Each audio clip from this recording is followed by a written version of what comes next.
Well, thank you, Chris. All right, it is, are you ready to go live? Okay. It is 7:02. This is a meeting of the Cohasset Select Board. This is January 30th. I'm going to do roll call, starting with you, Mr. Brooks. Chris Plex here. Paul Grady here. Ellen Mar, present. Ian Healy, Dipple, present. Okay, everyone is welcome to join us in the Pledge of Allegiance. Pledge allegiance to the flag of the United States of America and to the republic for which it stands, one nation, under God, indivisible, with liberty, justice for all.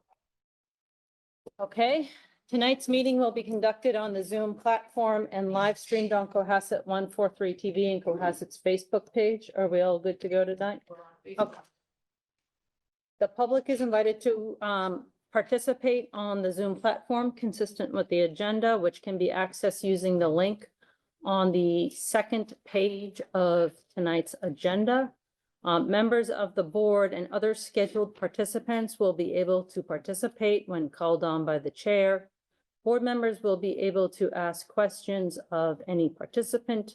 All votes taken at this meeting will be by roll call. Members of the public who wish to make a public comment are asked to raise either their virtual hand or actual hand, and at the discretion of the chair will be promoted into the meeting or called upon. If so, members must provide their full name and address for the record. Please note that comments on virtual platforms other than Zoom will not be monitored. This meeting is being recorded and will be available for later viewing on Cohasset 143 TV.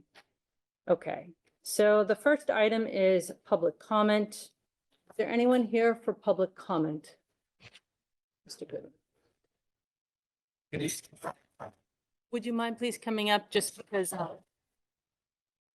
they can't hear you from afar unless you're near the microphone. I'm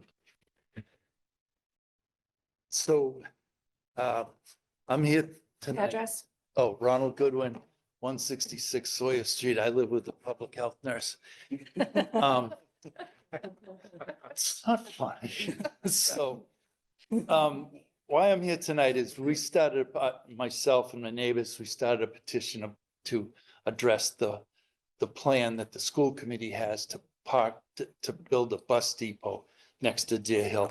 And this probably is the forum to go into the reasons why we disagree with what's being planned, but we just wanted to let you guys know and let the school committee know that we're not second guessing what they're doing, and we don't think that they don't have good intentions. We support the school committee and you guys, of course. But there's four, so the petition is on Facebook and the Cohasset 143, and it's change.org.com/Cohasset bus. And the four main things that we're concerned with is traffic congestion, because in the mornings, there's people picking up, dropping off kids at Osgood, and to put 11 big buses on the side there is just going to add to that congestion, and it's going to be there all the time, not just during the mornings and the evenings, but on the weekends when, the buses are going to come and go. And the second main point is the noise and air pollution, because they're primarily diesel buses, so they'll have to be running, early hours of the morning. If you go down 3A at 6 a.m, you can see them all lined up, and it's not a pleasant sight to think that. I don't pay attention to much of this stuff, but when I see the surveyor flags in the swamp behind my house, I kind of said, what's going on here?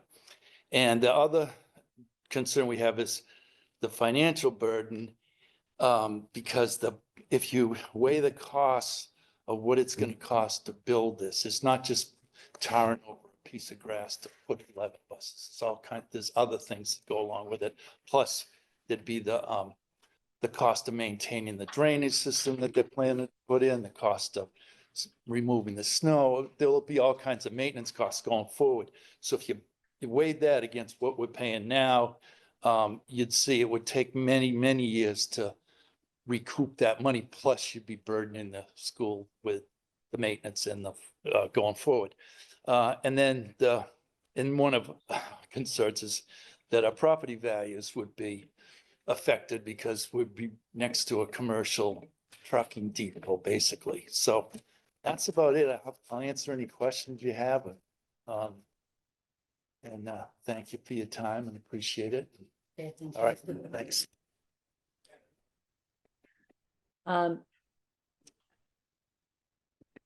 Mr. Creighton is joining us here on Zoom. Hi, Mr. Creighton. Just noticed you popped up. Yeah, hi. Let the record Sorry, I reflect can't that. be there in person. Okay. Tracy, is there anyone on Zoom? I meant like a public comment. Okay. Mr. Dormitzer, you are free to make a comment, assuming it does not relate to town hall, which is going to be a later agenda item. We'll do that later.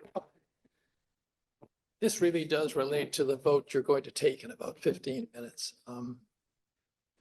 At one time, I sat on the other side of this desk as you are now. I believed in dialogue.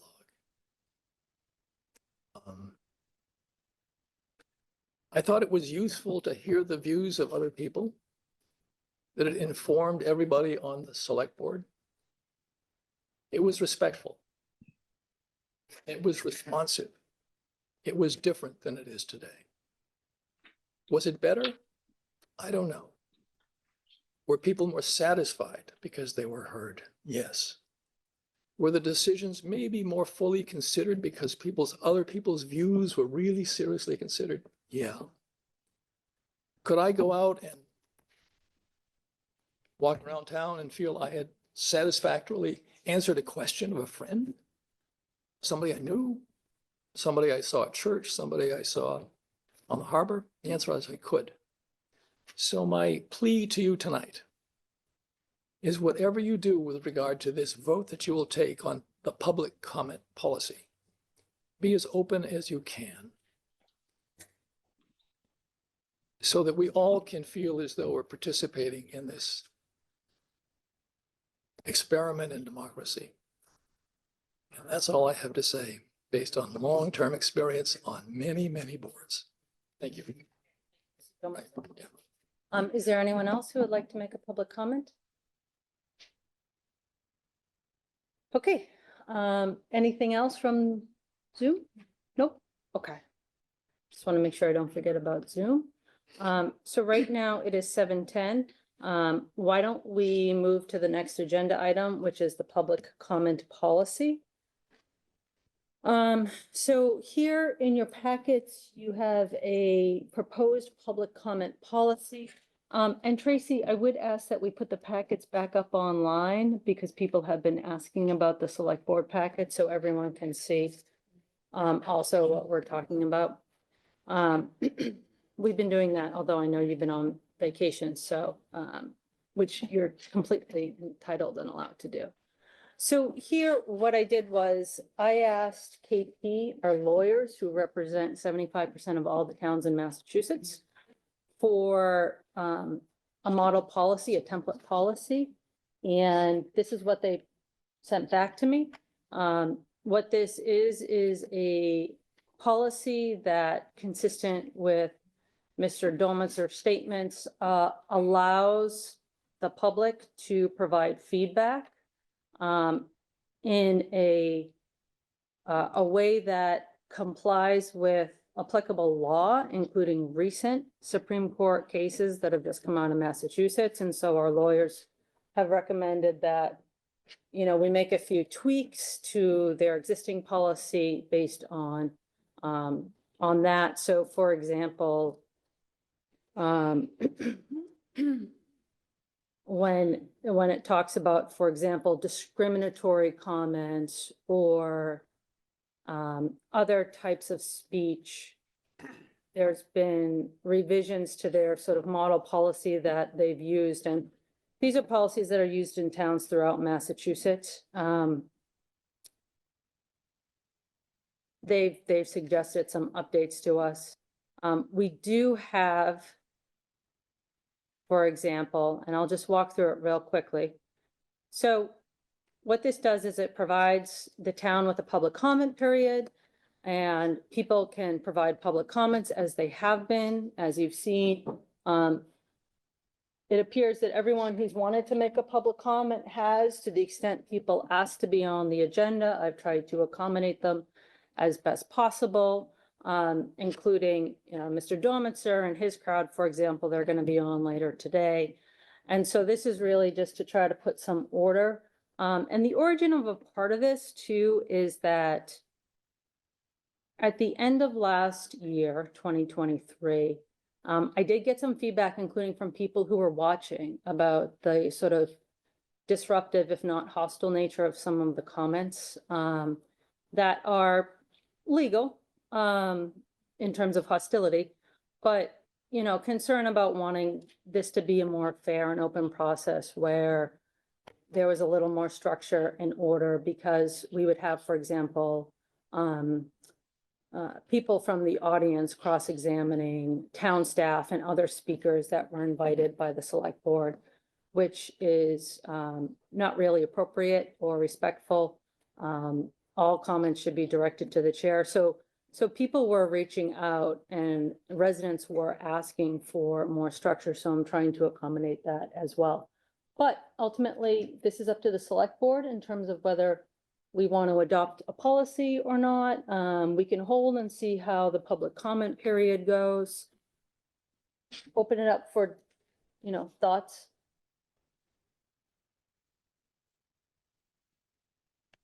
Nobody wants to. I'm generally supportive of the policy. I think it's important to recognize that this is not the only public forum available.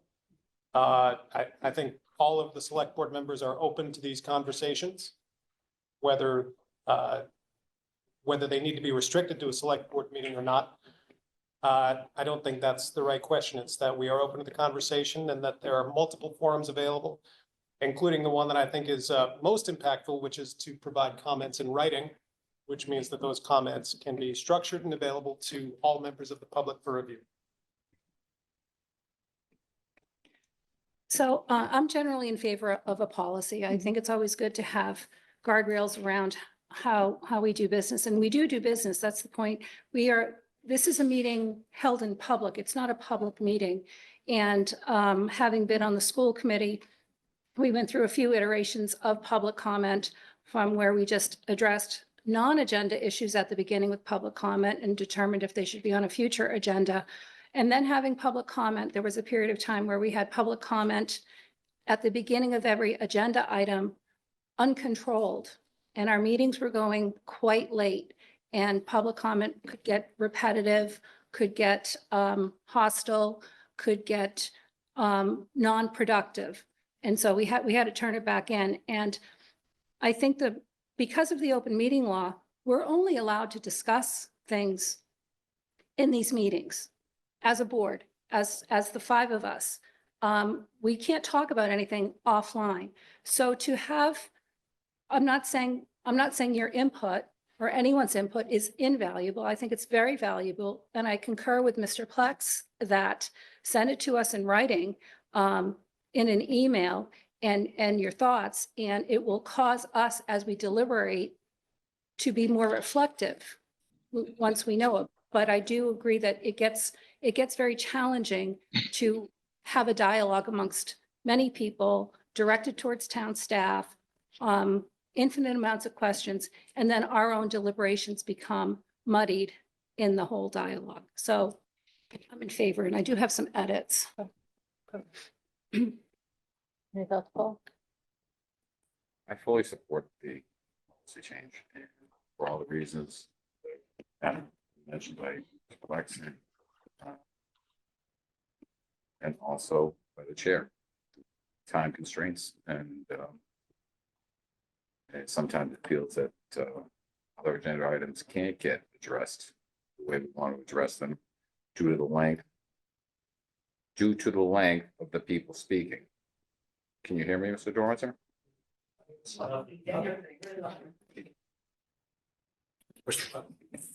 Thought that's great. What's that? What I'm saying is I am in favor of a policy change. And they said, I'll put it that way. And I'm agreeing with each one of my colleagues. And adding to the fact that oftentimes during meetings, due to a certain agenda piece that's up, the part that's coming afterwards, the agenda item does not get the same amount of attention due to the length of the speakers, time, the crosstalk. And I do agree that it comes in writing, that we will put it right in front of the board. So I am in favor of a policy change. Okay, thank you, Paul. Jack? Yes, I think whatever we do in this, we should err on the side of allowing our citizens access and transparency. That being said, I think having a framework that allows that, but allows the select board to continue their business is certainly appropriate. I've only had a chance to glance over this rather briefly. It kind of didn't get to me anyway in a timely manner. I don't know when KP Law sent it out. But I'm a big believer in we represent the citizens, and the citizens have free speech and the right to speak and address their governing body, and we are the governing body. So we should be listening, and they should have redress to speak to us. I do think it makes sense to have a policy which clarifies that. And for those people who are opposed to it, keep in mind that having a policy also says that you do have the right to speak. And I think that's very, very important. My only comment on this would have to do with timing. I don't know if this has been socialized around town, whether this board in its wisdom might say, listen, let's give it a week or 10 days to see if there are comments before we vote on it, and perhaps implement it on an interim basis pending a final vote. That would be my only comment. Well, and just to clarify, this is the practice we have been, I have been implementing for the last, in certain portions, 6 weeks, in other portions, 3 years. Because a lot of it is basic things that we all should agree on, including, the First Amendment rights. At the same time, you can't engage in disruptive conduct. Some of the basic rules of the road surrounding how public comments work. So at this point, what I would be inclined to do, because Ellen, I know you have some edits, and Jack, I know you want to look at it. I'm fine with kicking it off to February 13th if you guys want to marinate on it a little more, and we can vote then. Or Chris, yeah. Just one question. There are two versions in the packet. It's not clear to me what the red lines were between the two. I can certainly Okay. do the diff process. No, in they Word, should have but showed up. I think it's just, It might just be what I'm using to look, but since we now have some Yeah. time before we vote, it's a okay. non-issue. Yeah, I have to say that the town's version of Microsoft is a little bit funky if you have to download and open the document to see the red lines. I think that's the issue. So yes, there is one Friday version, and then once I got the KP edits, I sent those over to you. So you should definitely take a look at the KP edits, including the one, Jack, that you were just referring to that we got. So. Yeah, came in. Yes. Okay, so why don't we do that, and then we can move forward. Do you want my edits now, or you want me to just send them to you? You could. If you wanna make edits, is there any big edit you wanna bring up that you think the board should discuss, just to accelerate the conversation? No, the only thing significant to me was moving number 7, which says speakers who are also members of boards, committees, or commissions should clearly identify whether comments made reflect the position of said board, committee, or commission, or whether the comments only reflect the view of the speaker. I just think that should be moved after number 3, where it says speakers must begin their remarks by stating their name and address, cross out affiliation, and then put number 7 in, because then number 7 shows their affiliation. Okay, Yeah, the others were just wordsmithing. okay. All right, if you wanna send edits, Ellen, we can go from there, and if Okay. anyone else has anything, we can go from there too. All right, so why don't we go to the request for ARPA funds, 720, we're almost right on track. Is Brian out there? Tracy?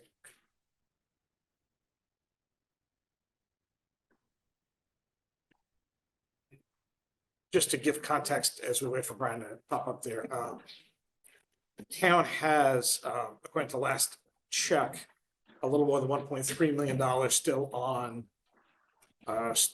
credit, I guess, if you want to call it that, at Norfolk County.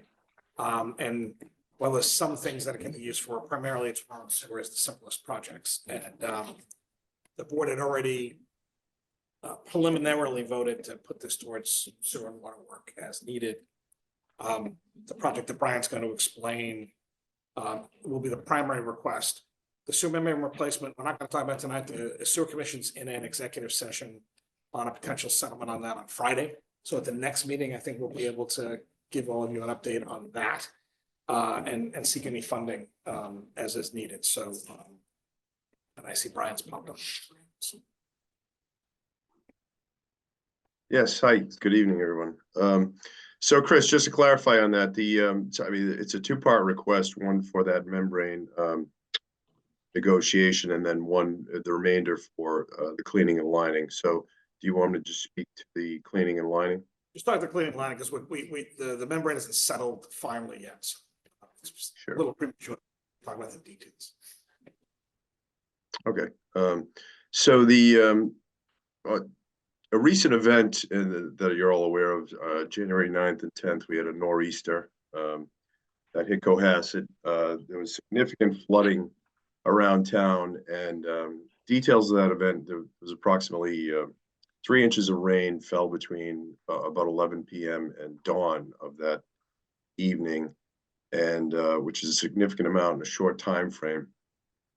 That flow that was coming down into the watershed, as Murphy's Law would have it, there was a 9 a.m. high tide that was a surge tide with a nor'easter, so it was approximately 2 feet higher. That tide held the rainwater in the floodplain of Jacobs Meadow until low tide allowed it to flow out into Cohasset Harbor. So because of that, there was a significant amount of flooding in Jacobs Meadow and other parts around the sewer treatment plant. And as a result, there's a lot of I&I, which is inflow and infiltration into the pipes. To give you an example, a typical normal flow day for the plant is approximately 300,000. They treated about 1.1 million gallons. So all that additional flow is just the rainwater I&I getting into the system in various locations. So this request is for lining of all the sewer, the low-lying floodplain sewer gravity pipes in and around the wastewater treatment plant. The vintage of those pipes are from the 70s. They're a clay pipe. I have a PowerPoint. I don't know, Chris, if you want me to share, I can show a few slides. We've done inspection of about 10,000 linear feet all around the Cohasset village, and we've shown that several of the pipes have leaks and are failing in some manner.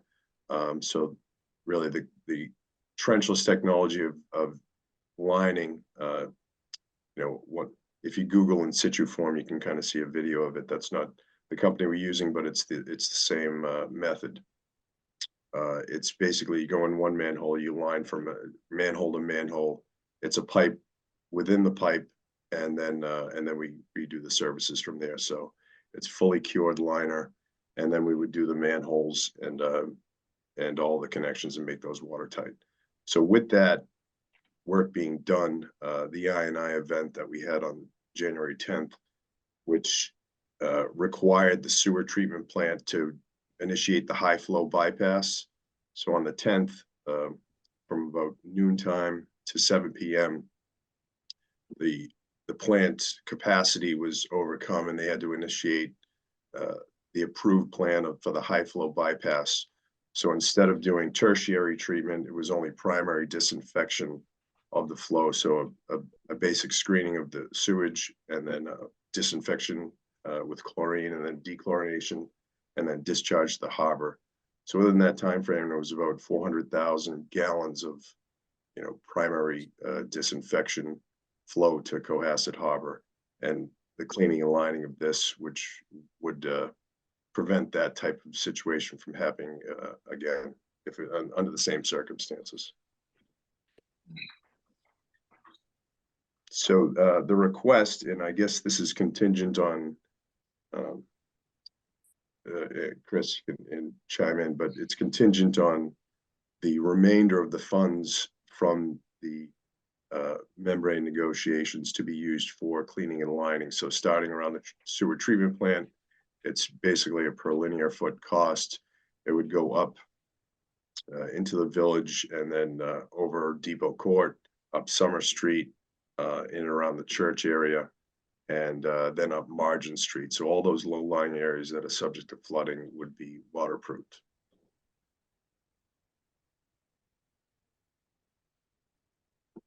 So If I could ask two questions. The first is, if you could just confirm, this is work that would need to be done in the near term, whether we had the event in January or not. Is that right? it's kind of a long-term capital investment, but it would have to be done eventually. And what's the expected life of the treatment that you're thinking about for the pipes? They're a 25-year pipe. Yeah, so you're basically putting a polymer type pipe that's cured inside of the clay pipe. So it's a really strong system.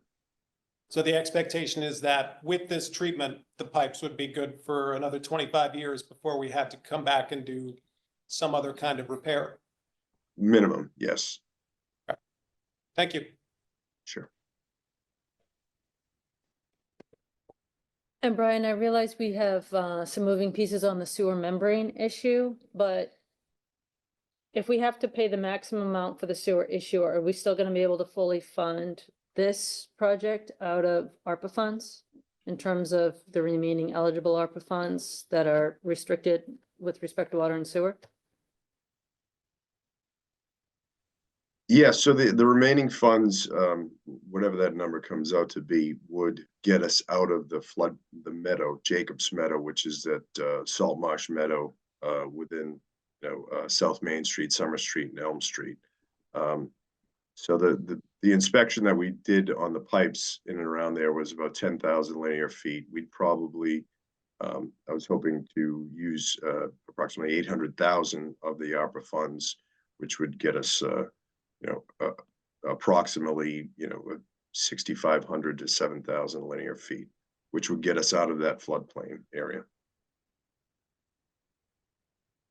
We should have plenty of money to do that, and probably even go a little further. Are there any other questions the board has? Okay.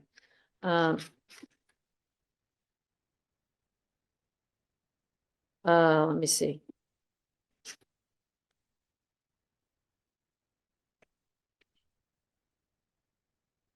Chris, I don't think you need a vote from us, right? You might for Norfolk County. Yeah, I'm gonna need a vote. I just, if you want to vote this and then vote the sewer membrane at the next meeting, we could do that. The way I can file for this project now, lock this chunk of money, this first chunk of money in, and I can always amend. I'll file a supplemental application in a couple of weeks. So if you would vote the authorization, did you describe it, Brian, as So the figures I had just on the lining, the vote I was looking for was $886,000 of ARPA funds for the lining and I&I work of the gravity sewer mains around Jacobs Meadow. Would anyone like to make that motion? So moved. Is there a second? Second. All right, I'm gonna do roll call vote because Mr. Creighton is on Zoom. Mr. Creighton? Jack Creighton, aye. Ms. Mar? Ellen Mar, aye. Mr. Plex? Chris Plex, aye. Mr. Grady? Aye. Jean Haley Dippold, aye. All right, successfully carries. Tracy, can you remind me to put this vote on again at the next agenda item? Once we have the full sewer membranes replacement, we should reconfirm this, including for OML purposes. Because I know Norfolk County wants all the vote. Precise, okay. Chris, with respect to the ARPA fund summary and breakdown, we did have that other category of ARPA funds. So there was two. One is what we talked about that came through Norfolk County. We have to apply, and we've already taken some money out. We used some of it we used the money that Norfolk County considered to be fully fungible for curriculum upgrades at the school. That was from last year. This will use up a large chunk of the remainder. The remainder, we got an $895,000 direct allocation to the town. And I'm gonna give you a spreadsheet. I have to work with our town accountant to update the expenses on some of these items. So I didn't want to give you a spreadsheet that was incorrect. But we had $895,000 and we've allocated as far as the most recent sheet. I'll get to our town accountant in a second when I get to my report. So we have about 100,000, I think as much as 100,000 unallocated money left over, which can be used for just about anything, except for pension. But I have to double check. There's some items in here that I want to double check. There were capital projects that are just finishing. There was the library roof. There was the turf field. There was a couple of things. I just want to make sure that we got the numbers down. And also the board last year put some money towards security on Osgood and the projectors at the school. And I just want to make sure that our last finance director properly moved the money around. So we may have about as much as another 100,000. I'll give you before the next meeting a spreadsheet with all the details. So, but if the money's gone to lots of things, including our first version of a sustainability plan, which is now full-time on Montana Council. Our communications director was originally funded with some ARPA money.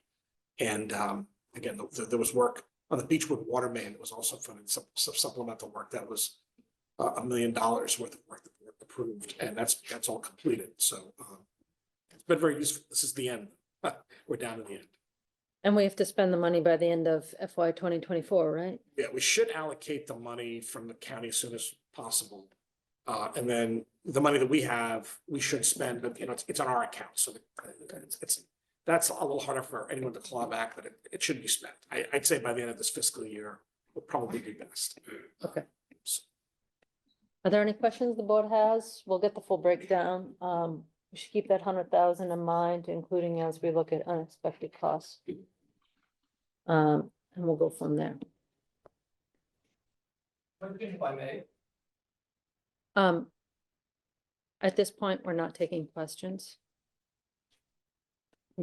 So we're gonna move along to the capital item follow-up. So I know that, and we'll do a more fulsome presentation next week on the remaining ARPA funds. Great, thank you, everyone. Thank you, Brian. Thank you, Brian. At 7:35, we have the follow-up on the school items, but I know, Ellen, you had some questions and maybe wanted to hold on that, and we'll go into the fiscal update instead. Yeah, if the board is okay, I went through some of the answers we received back and I now have more questions. So perhaps, we can regroup with the schools and get some of the quantitative metrics that they neglected to include. Okay, thank you. Okay, that sounds good. All right. We will move back actually, because we're running about 15 minutes behind schedule, unfortunately, to the fiscal update. Thank you. So I'm happy the board has a whole thick packet of materials.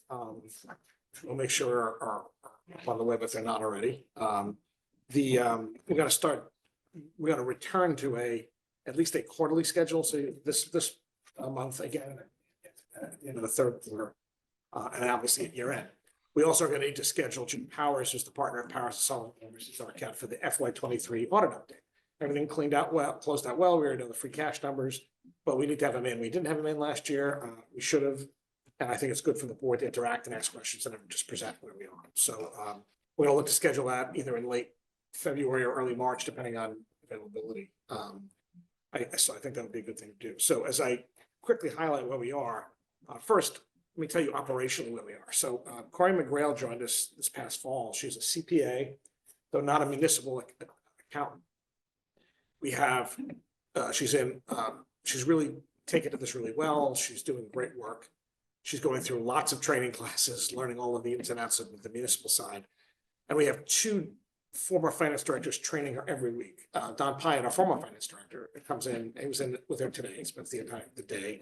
And we have another retired finance director working a number of South Shore communities, named George Samia, who comes in usually on Fridays or Thursdays and then spends time too. So I think Don is really the very nitty gritty because again, he set up a lot of our accounts and understands how it all works. George is a little more of how the bigger picture stuff works. I think it's been a great team effort with her. She's also really been working excellently with the rest of the staff. I said she's our town accountant. She's not our finance director. Nobody's both. We've always historically had just one job with two hats. I think she'll grow to that role over time. So I'm since my title includes finance director, chief finance officer anyway, it's defaulting to oversee the finance office.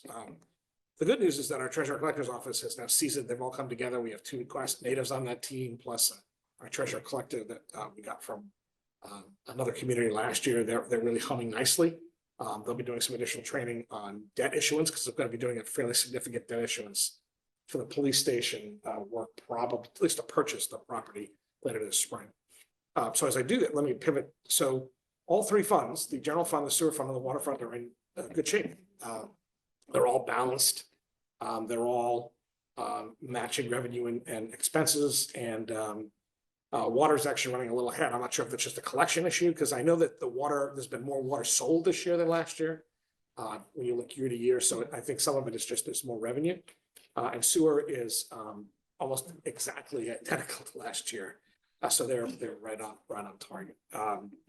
Some of the big highlights so far, and again, so you've gotten the summary sheet, you've got charts, all kinds of other things. If you have any other questions, I know that Mrs. Barr has sent me some additional questions, which I'm going to be responding to. But if anyone has any questions offline, feel free to call or email me.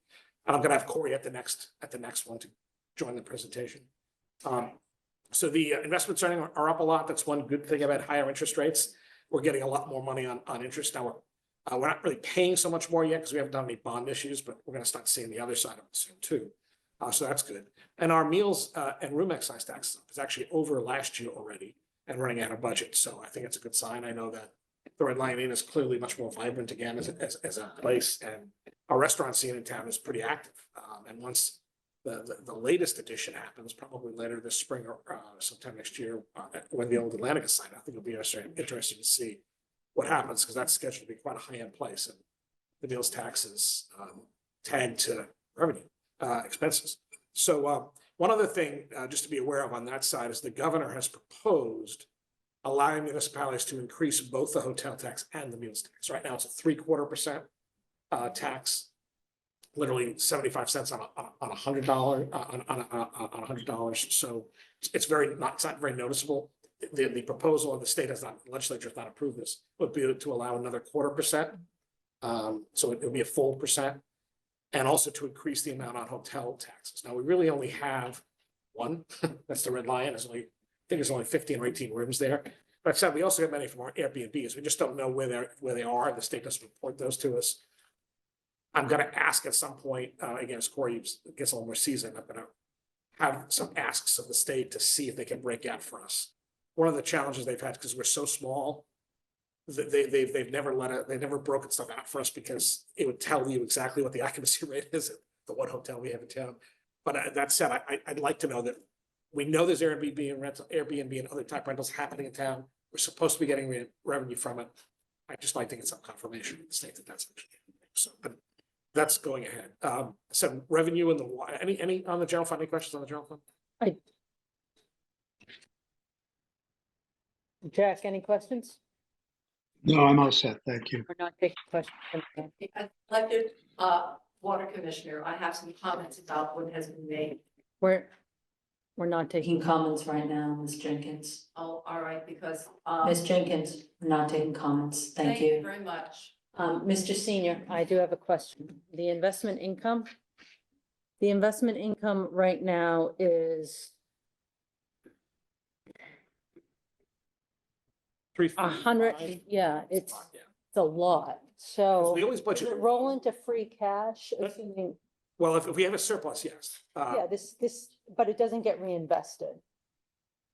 Like it doesn't automatically go, No, so anything in the operating budget, any net at the end of the year, which becomes free cash, then gets spent however it's Yeah. done, so, but nothing, the reason that's higher is because the treasurer collector is taking a more aggressive role as well, and making sure we're having the funds that, the operating funds in as high interest bearing accounts as she's able to. We actually do, which reminds me, we do need an investment update report, I think, as well, from the first half of the year from the treasurer collector, so I should make that note.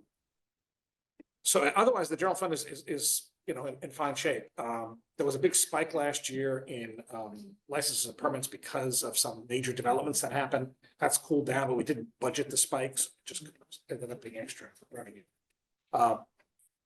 And again, Inspector Hadley, the building department's been much more aggressive in tracking expenses, and as a result, the floor was raised. So he's required, Inspector Howell's requiring an affidavit at the end, certifying final costs, which is caught up a lot, which is good.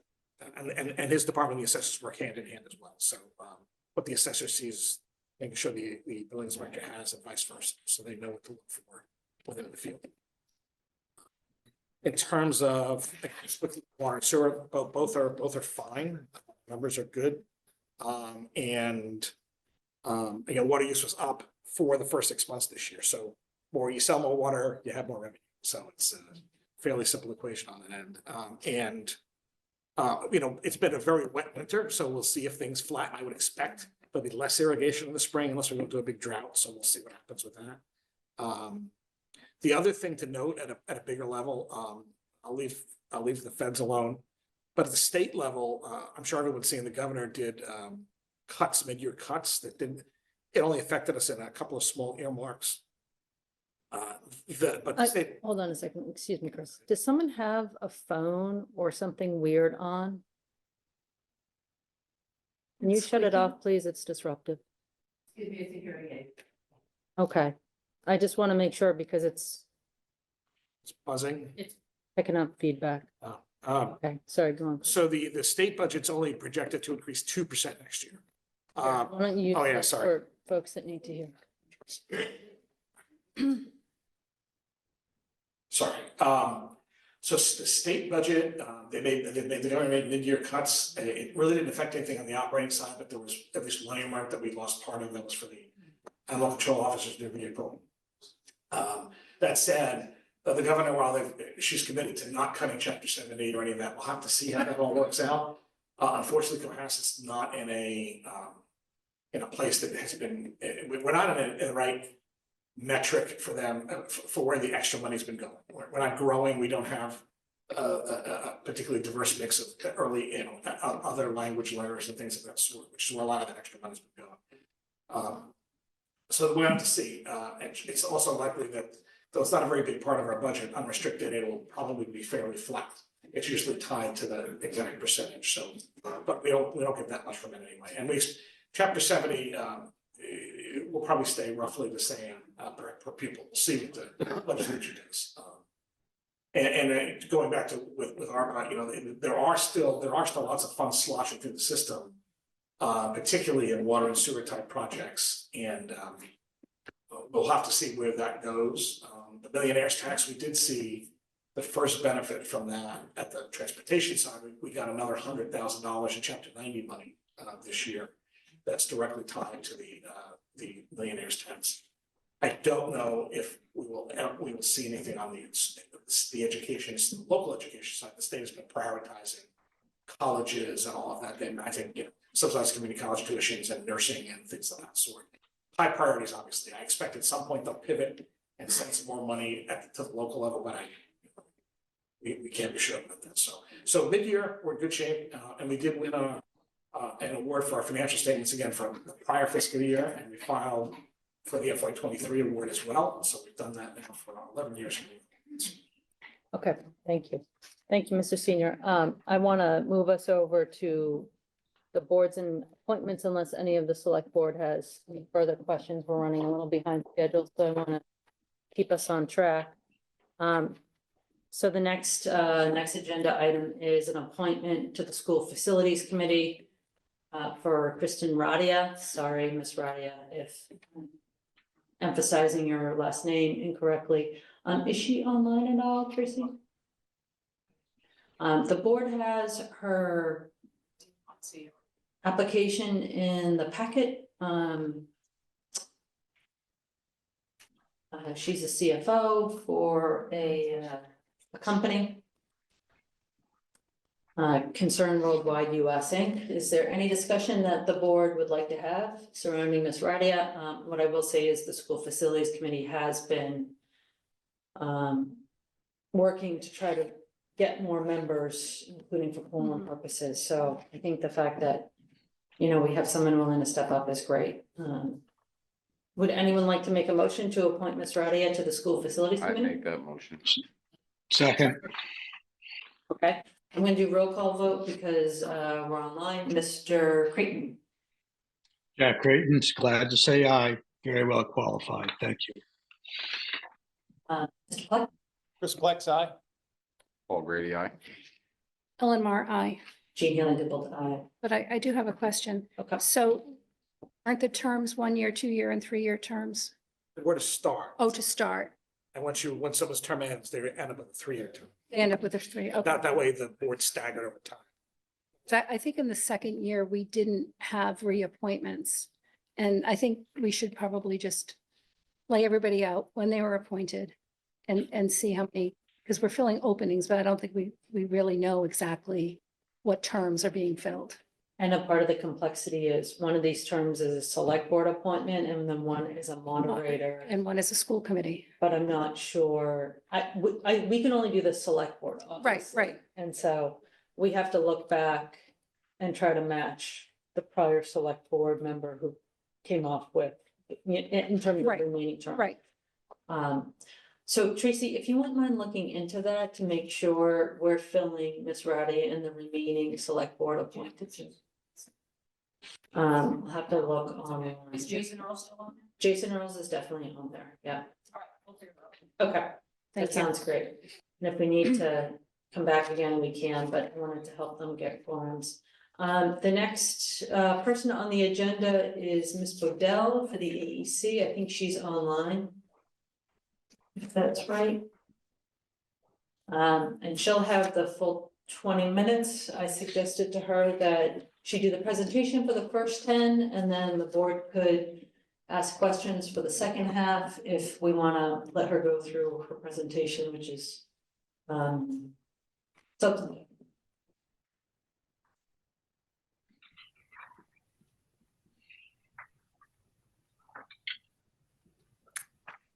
Hello, everybody. Thank you for having us. Barbara Russell from our committee is also, I think, in the audience. If she, Ms. Russell in the audience?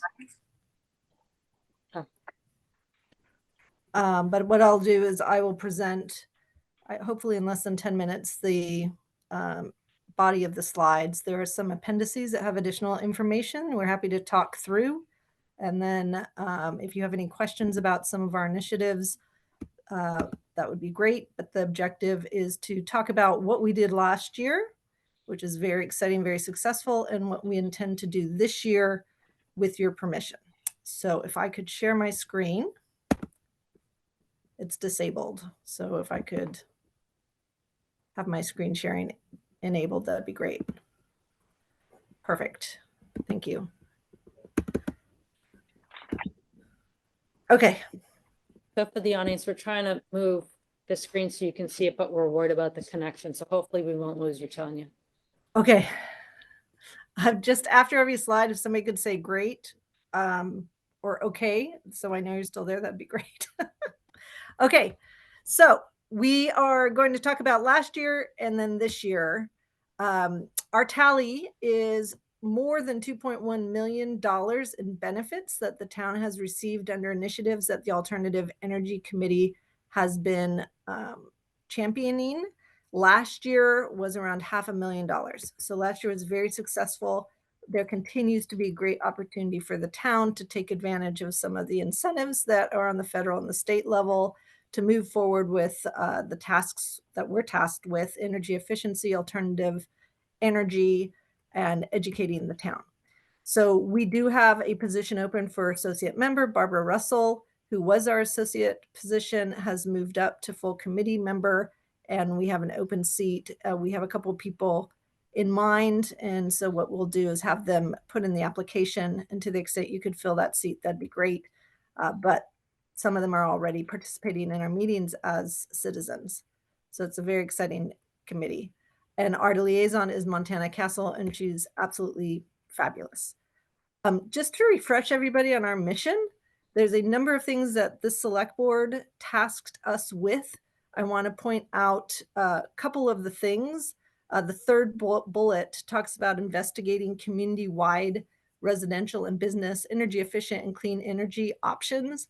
And the fourth bullet is contributing to public awareness and education on town initiatives. We, in addition to these slides, presented you with 2 proposals which tie to what we're looking to do this year. And they provide a little bit more detail than what we're going to touch upon, but hopefully you've been able to review those and you can ask any questions when we get to the question time. So our proposal for 2024 touches on every single one of these objectives in one form or another.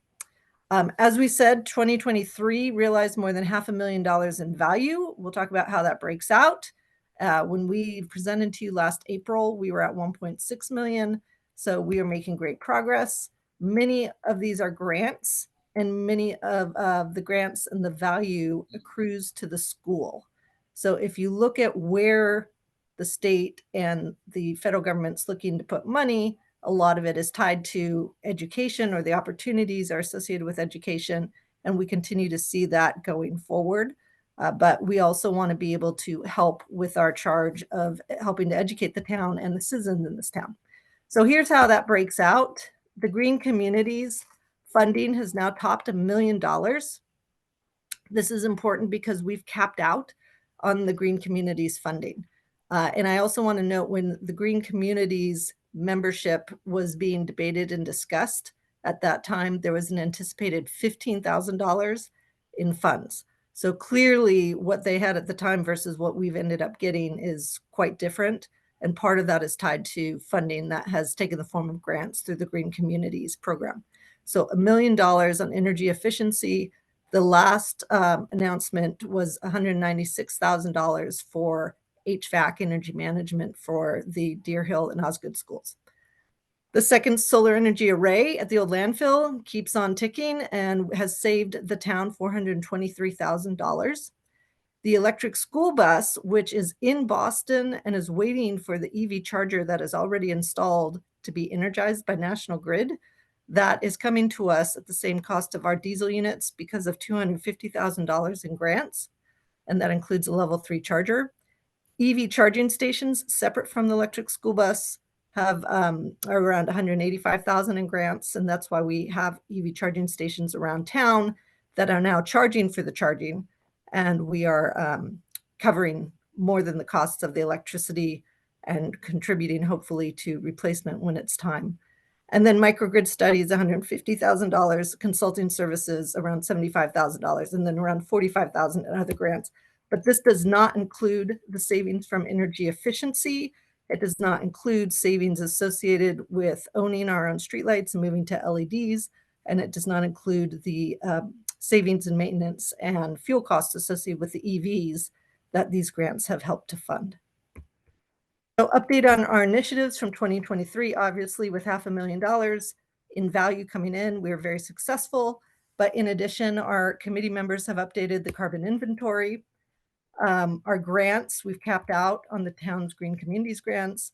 The electric school bus, we're waiting for National Grid to connect the level 3 charger.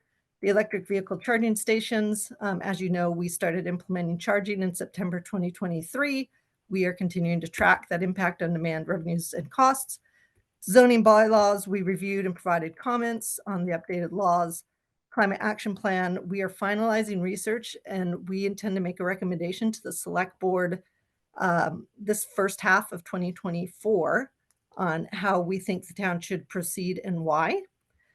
And there's one last piece of information we feel we need to make an informed recommendation, which is tied to one of the proposals, and that's community concerns around climate change and appetite for a climate action plan. And so one of our asks for discussion is permission to issue a survey to town residents. We sent you the proposal with an example of what that survey would look like, and it's built off of the survey that Hingham did to their town as part of their climate action plan. So as we close these out, there are some that go into 2024, primarily the climate action plan and ongoing work with some of these. But there are also some new initiatives for 2024 focused on our charge. The schools are now going to be replacing their roofs. This is imminent. I have been waiting for this moment for 10 years because once we have new roofs, we are able to move forward with putting out requests for proposals for solar energy arrays to put on the roofs.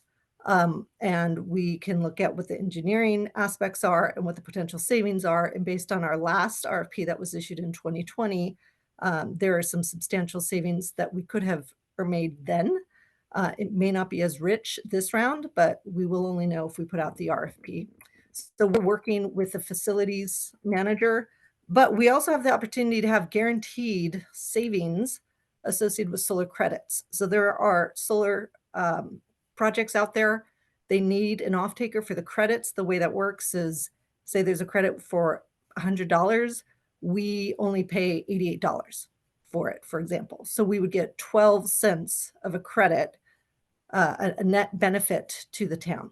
So we'd get a credit for $100 and we pay $88 for that. So there are lots of opportunities for that, and we have lots of headroom to get those savings. And we have now had town council review that contract, and we're looking to move forward with something like that, present that to the town manager. Electric school bus, we're helping to bring that online, and once it is online, we'll be tracking the data and informing the schools in the town on the metrics.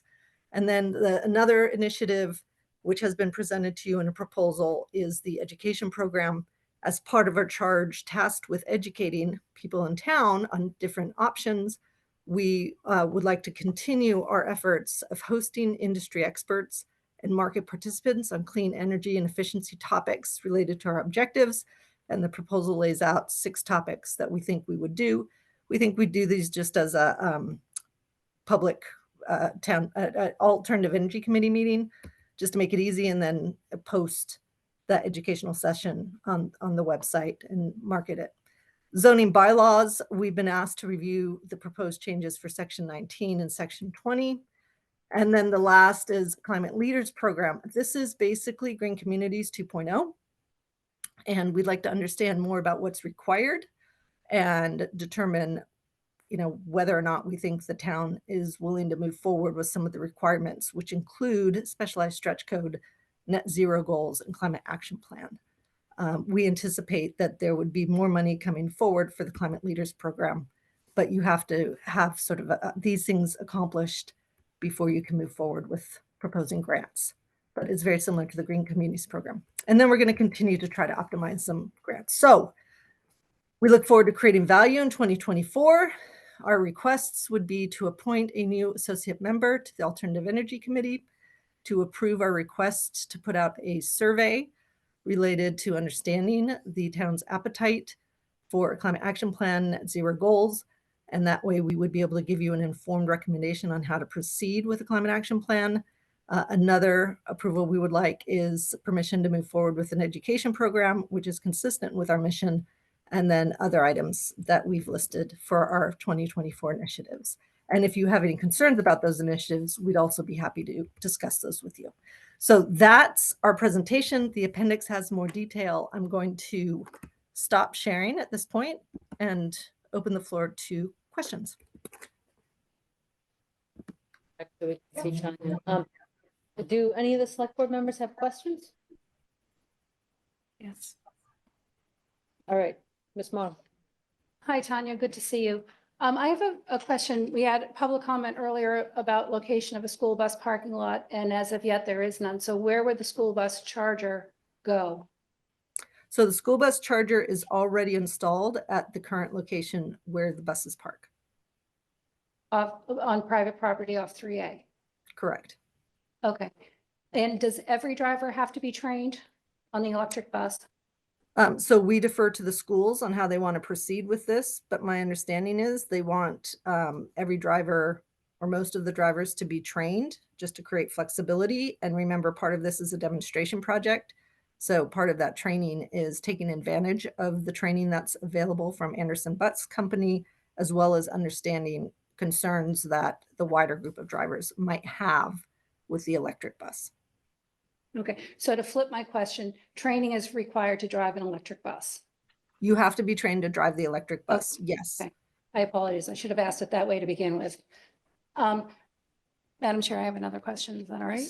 So you mentioned earlier about the school roofs and, you know, we have been talking about them on a capital perspective, you know, and laying out, I think Osgood roof is the next one that is due up and may be eligible for the accelerated repair program from MSBA.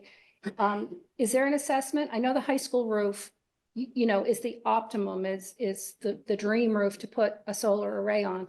Has there been an assessment done of the Osgood roof and the Deer Hill roof? Yes, we have assessments of both of those roofs with respect to the condition of the roof and whether or not they can host solar. Those assessments are not engineering assessments. So that would be a study that if we are going to move forward with solar, that the solar energy array developer would move forward with funding once we've signed a contract. And if it doesn't work out, then obviously, you know, we would revisit that decision. And I would say the high school, we are not looking at the high school, middle school roofs per instruction from the school committee. And they're not necessarily dreamy because they're very old. So until they're replaced, they would not be the ideal roof. I wasn't referring They to are big. condition, but to square footage. So the square footage of the Osgood roof and the square footage of the Deer Hill roof, which is essentially, you know, a square with a courtyard in the middle, will provide a good return on investment for solar panels.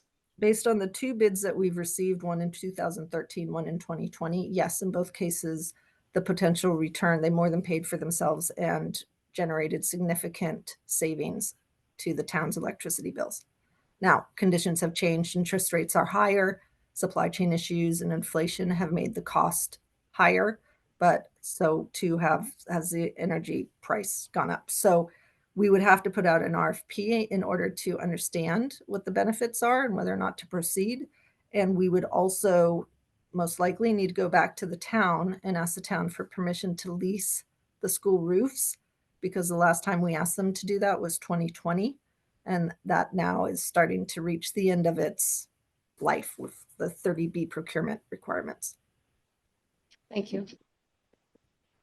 Mr. Creighton, are there any, oh, I see your hand. Yeah. Yeah, hi. Good to see you, Tanya. Always a You too, pleasure.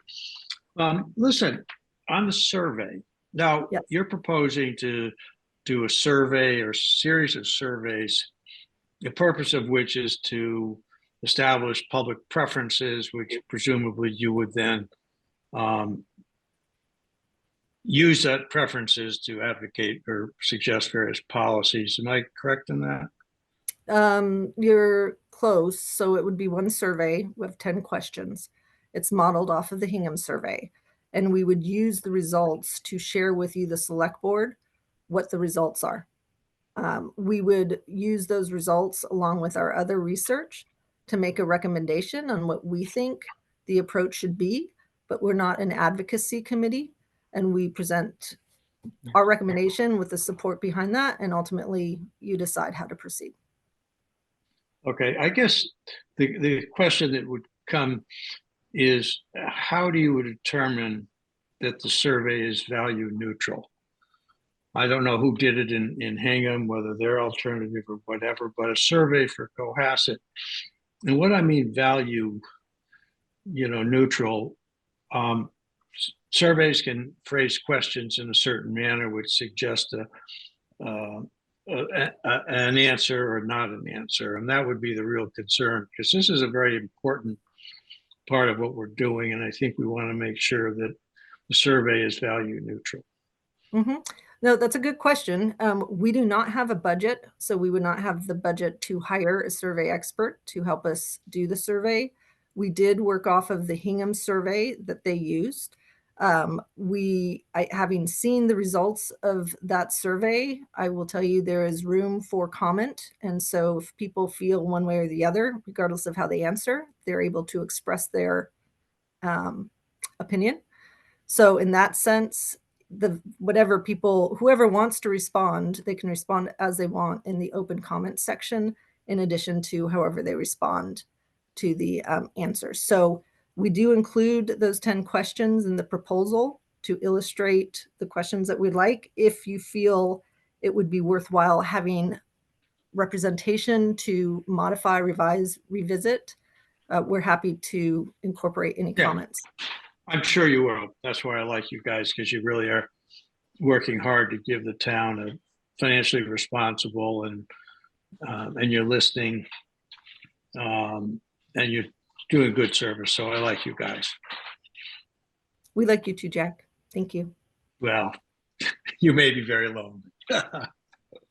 Thank you, Tanya. Paul, Chris, any questions or comments? No, I think everything's pretty fully covered. Just briefly, I support both the proposals. I think they look good. Jack, I'm not a survey expert, but I think there's flexibility in the survey. If someone doesn't share a certain point of view, that they could still express that in the survey. So I think it's a good point to raise. I think the survey covers it pretty well, though. Caveat, I'm not a survey expert, but that's my input. So Tanya, I think we can look at the appointment. I think that you guys were considering someone, right, or you had some candidates in mind. If you want to have them fill out the requisite application, that would be great. And just let me know when you think they're ready for a vote. On the survey, my only hesitation is more of a logistic one. I think that if we're going to be putting out a survey in the near future, let's say on town hall, I don't think we want too many surveys going out at the same time. And so I think the survey is great. I think we just need to sequence maybe a little bit. And so I think that would be just the only timing issue. We don't want people having overload, although it is only 10 questions and probably only takes a short amount of time. Also too, I want to consider our town staff time in terms of the support behind an educational program and all of that. I think that before we quote, give the green light, we should figure out, Tanya, if you want to talk with our town staff about exactly what's required in terms of FTE hours, I think we should consider that, particularly as we look at town hall issues, which we're about to get to, which are pretty consuming potentially in the immediate time, but I think we'll settle down once we land on something and Yeah. free up more staff time. Yeah, and let me tell you on the education program, just so that you understand where we're coming from, we want to minimize everybody's time, right? And basically the way we've thought about doing it is set it up as an alternative energy committee meeting. We already have guest speakers come for the first half hour of our meeting.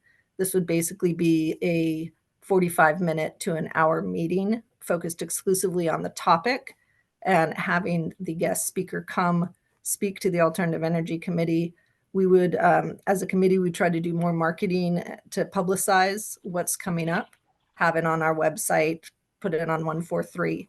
But the time for staff is basically setting up the Zoom call and attending the 1 hour session. Okay. Okay, Times 6, so every other month.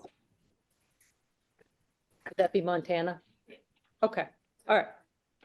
I know Montana's already assisting you. I just wanted to be mindful of the other stuff we've got going on out there. So I think, I don't know if you need a formal vote from us, maybe just a general, this sounds good, unless you'd like a more formal vote, in which case we can probably put something on the agenda for February 13th, unless you feel like you need or want something. But it sounds So I like defer everybody's. to you, but if there's general consensus, I think last year there was concern over one of our initiatives. And so we took, obviously did not pursue that until we were given permission to proceed. But if everything looks like it's worthwhile pursuing, then we'll just move forward with that permission. But if you want to take a formal vote, we defer to you on that. We would need to vote for the appointment. Most But certainly you would. otherwise, yeah, I think on the educational program, I think that looks fine. I think, Jack, if you want to take a look at the survey and if you want to provide Tanya with any input to consider before they send it out, I defer to you on that, but otherwise we can proceed. Yeah, I'd like to appreciate that.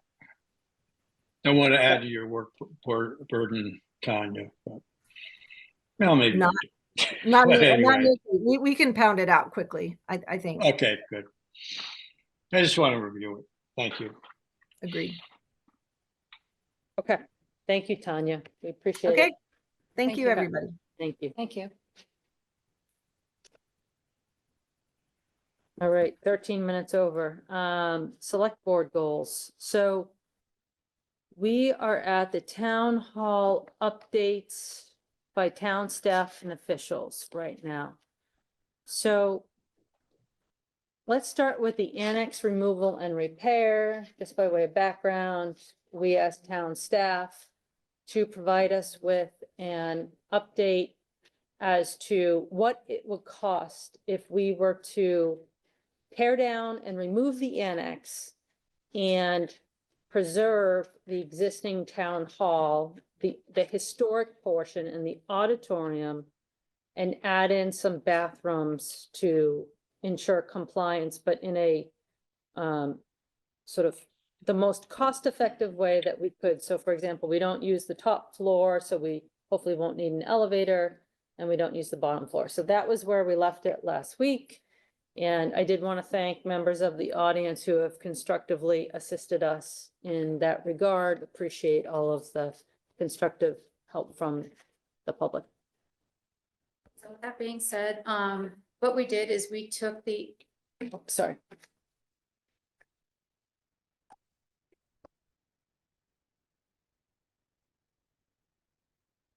So for this exercise, what we did is we took the actual bid pricing we had in hand from the last iteration of the town hall project. And what we did is exactly what Jean indicated. We only preserved the auditorium space while adding some toilet rooms to that floor. There's no access to the basement and there's no access to the second floor. The total cost estimate comes in at about $5.4 million. And that is just preserving that auditorium space. How we came to that number was adding 4 toilet rooms at the cost of about $300,000. The estimated cost, and this came directly from the bid pricing, to demo and underpin the existing historic structure is $1.6 million. The estimated cost to add fire suppression is approximately $1 million. Water, sewer, electrical all needs to be moved from the annex to the historic portion. We had numbers similar to $50,000 for water and sewer. The electrical is about $1.5 million. So the total construction cost is about $4.5 million with contingency and other costs at 15%, bringing it up to $5.4 million. So just to pause for a second.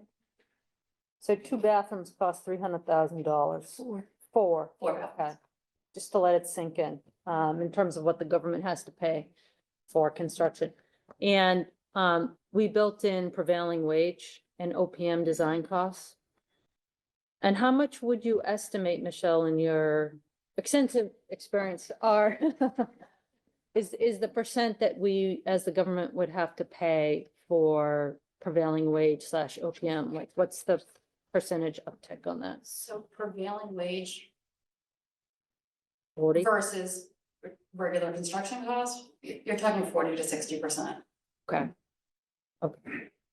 So for certain of these items, it would be 40% of the item if the market were to do the repairs. Correct. I have some thoughts, but before I say anything, does the board have any questions or comments? Yes, sir. Is there any, well, maybe we'll get to it down the road, but is there any grant funding because it is a historic structure or CPC? So there is CPC funding available. As far as grant funding, you have to be careful when you take historical grant funds because it's deed restricted and you have to keep with the historical nature of the building in perpetuity. And some of the historical components of this are a lot more costly than it would be if you weren't to preserve it to its true historic nature. For instance, windows are a lot more costly. You mean if we were to go wood, that kind of thing, and Make it all Pilgrim. go back to 1620? And this also doesn't take into account securing the outside, which is re-siding, the roofing, your windows. This was strictly just to get it operational from the interior of the building. So this does not include roofing, siding. Are there windows in here? There's no windows in here. HVAC? HVAC is in here. And this In is, other words, we make the building safe, usable, and functional. and functional. This is fully eligible for CPC money, right? Yes. So we could, in theory, have a scenario where, let's say hypothetically, we got full CPC funding for this quoted price right here. And let's say we were able to lease a property at, let's say, 200 a year, then we would have municipal services with no tax increase.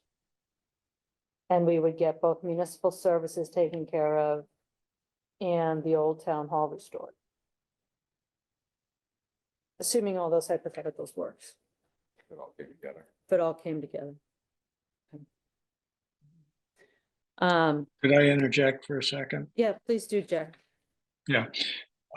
This really begs the question that I think we've been looking at. The historic town hall belongs in a nonprofit trust to preserve it as it is. And I think CPC can fund that. We could transfer it. And then we immediately start with that 40 to 60% savings over the cost of this. And we have this building, which is near and dear to the hearts of most people in Cohasset, not all, most, at a greatly reduced. And yeah, we would want to keep CPC money funding for it. But that is just so clearly the logical best way to do it because it has no real meaningful use as a municipal building anymore. It's antiquated, it's not efficient, it's prohibitively expensive. We want to keep it as a landmark and to preserve our common. And I think we should be looking into that. And as far as the town offices, as long as they're right within the town common area, it's the same thing. So Michelle, I just wanted to ask one clarification question off of what Jack was saying. It's my understanding that if anyone, whether it's the town or a nonprofit takes CPC money, they have to comply with the same government rules like prevailing wage, so the cost is the same. So unfortunately, Jack, if another entity, even if they buy it or it's given to them, however it comes about, if they take CPC money, they have to comply with prevailing wage and OPM design costs. So that's true even for CPC money that goes like the Cohasset Maritime Institute. Are they paying prevailing? And all they've done? Should be, yeah. I suspect they have not. They're required to. Okay, well, that's good information. It's disturbing information.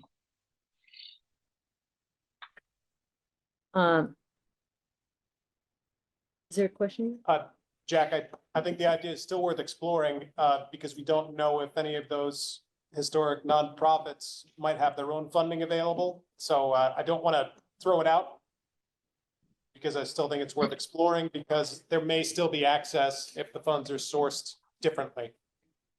Well, I think we would still, it makes it a little less compelling, but clearly I've been strongly advocating that. And I've heard it from all sections of the town, that that's the way to really deal with historic town hall is to make it a historic and whatever it is, but remove it from the day-to-day functioning of the government.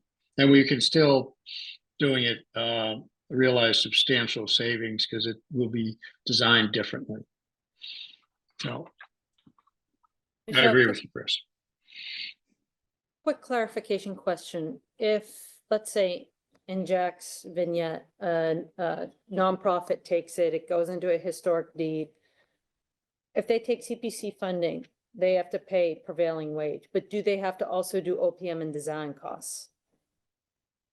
I don't have that answer right now available for you. But I can get back to him.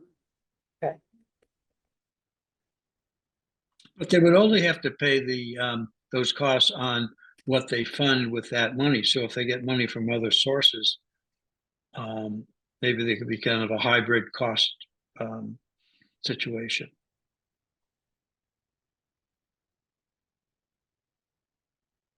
Okay. All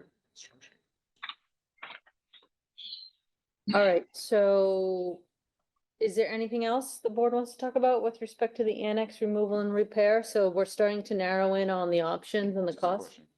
So Michelle, do you have a layout there? Yes.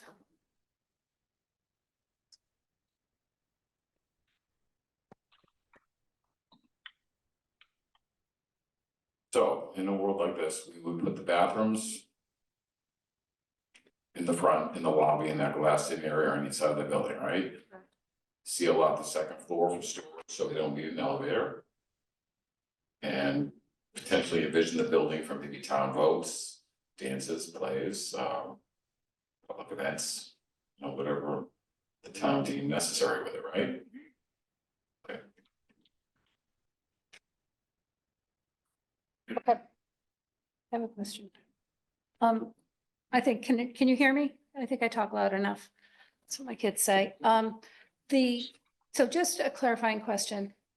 All of this conversation about putting it into a historic trust or whatever is predicated upon the annex no longer being there. Because the buildings are it's one building technically right now. It's one building. I think it would all depend on how you wanted to transfer it. If you want to transfer it as a building in its entirety, or you wanted to transfer only a piece, but to transfer just a portion of the building, you're gonna have to tear down the annex. Because right now it's one building. Right, that's my point. Yeah, So yes, okay. you could transfer the whole building, or the onus is on us to do the work to get rid of half. And one more question, please. Do the plans include ADA accessibility into and out of for egress and all of that? There is some ADA built into this. Okay, thank you. Mr. Grady? And just one more question. So that price right now includes capping off this HVAC.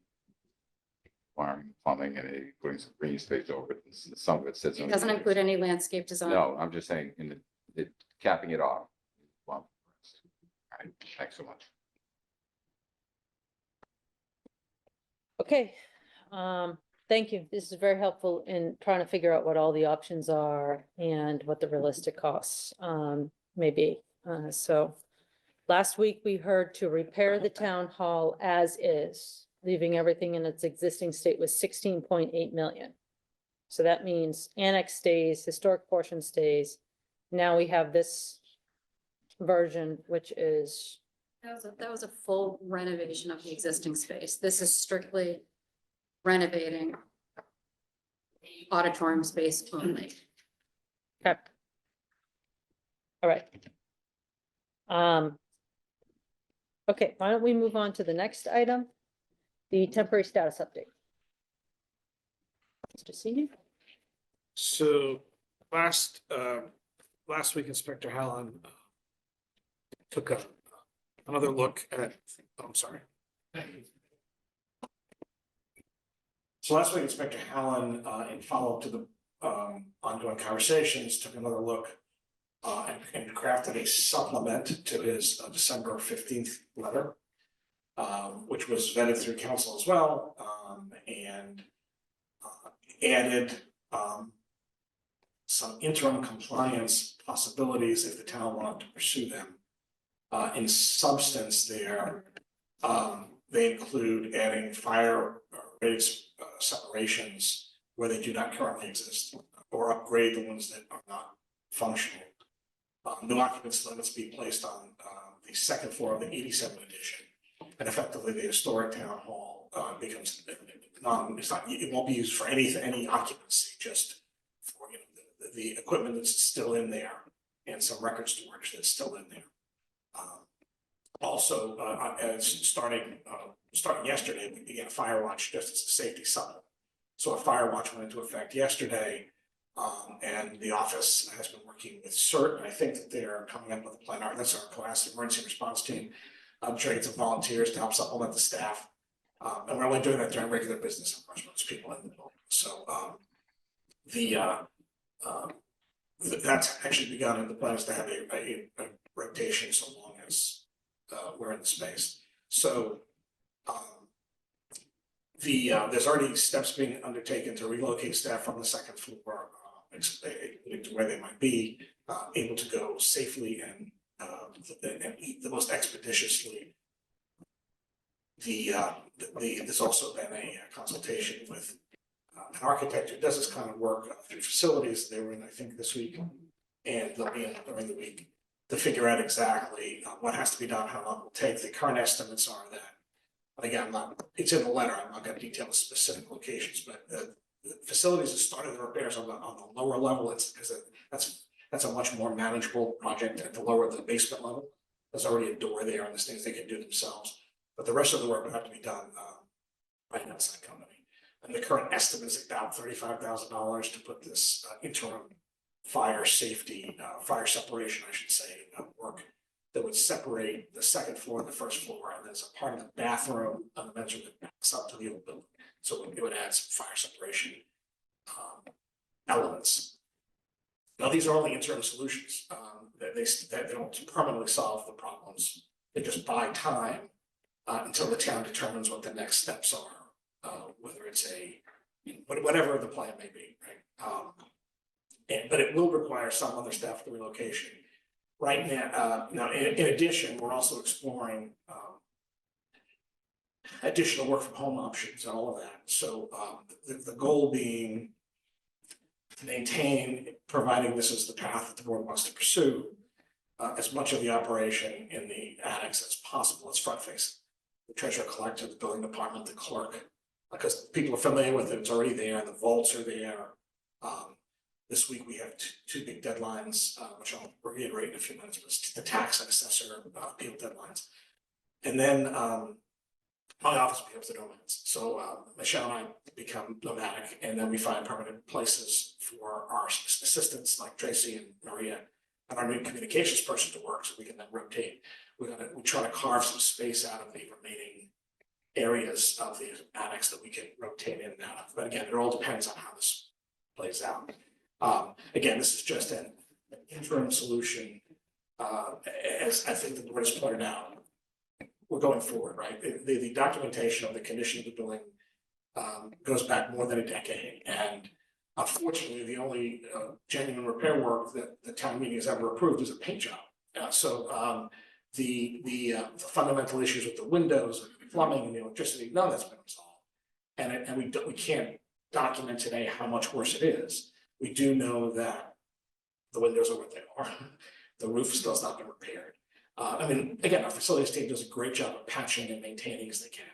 The AC part of the HVAC system in the annex failed last year, so it's unrepairable. So that's why window units popped in. So once it gets warm again, there won't be any ability to cool the bathrooms or the common areas of the annex.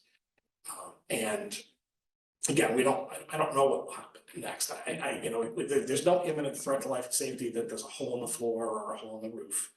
But the main systems are just old. And so And the other aspect that we also explored at the board's request was insurance. As it turns out, Maya will continue to insure the building as it is. There are actually lots of buildings in Massachusetts that do not have, that are old and that municipalities occupy to one extent or another. So they're coming in actually to do a walkthrough, I think, later on Thursday. So just with our claims analyst. So she's all set to come in.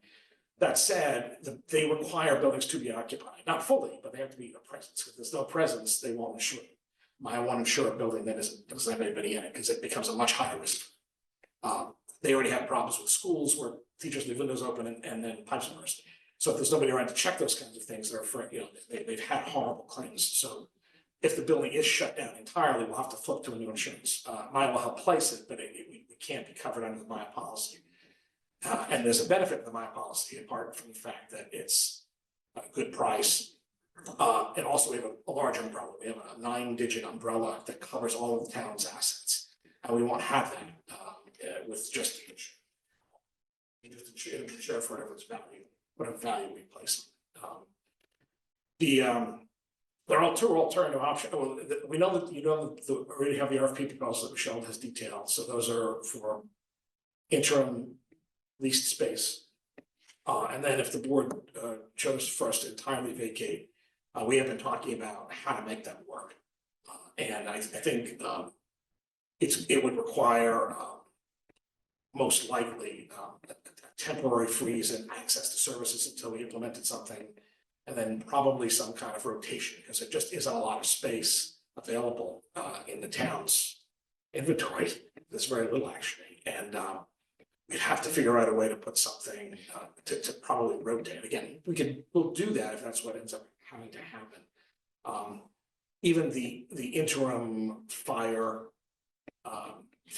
rated additions to the historic structure separation from the 87 addition only buys time. It's not a permanent solution, so but it does buy time. And again, Inspector Allen is comfortable with that. And we will maintain the fire watch until that work gets done. And if I didn't say before, the expectation would take about 6 weeks. And if the board is okay with that, we will seek funding from the advisory committee from the reserve fund to get that done and whatever money we pull out of the budget for repairs for the buildings.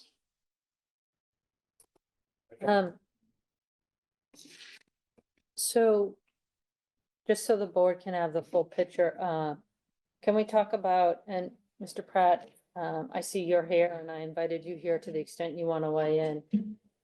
I invited you here to the extent you want to weigh in as the emergency director. We do have a relocation plan in place in the event of an emergency. And I think it would help to hear more about what that plan is. And I defer to you, Chris, or Mr. Pratt, if you want to come up and briefly describe it. Mr. Pratt, if you want to describe it, because I know that you had worked on that. It'd be helpful to hear the outlines, including, and Mr. Senior, maybe this is where you need to weigh in on any cessation in town hall services, municipal services. If, for example, beyond this project, if we were to do an actual full repair of town hall, what would we be looking at in that event if we were to just try to relocate people in-house? We in emergency management have had a continuance of government operations plan in place for a number of years as required by FEMA. We, a couple of weeks ago, brought it out and did a tabletop exercise. It's a plan that only gets us by in an absolute emergency if the town hall is offline for some reason. All of the spaces that we go to are shared with other operating departments. It does not superimpose town hall employees on top. Programs are already going on, but it shares the space. And one of the things that we learned at the tabletop exercise was, because we had the tenants and we had the hosts, how was this going to work? And we learned a lot of things. I think we came up with some good ideas. Michelle was able to attend. So if you could look at a small group and perhaps you could say, well, maybe we could pick that piece out of the emergency plan for a bit and put them over there.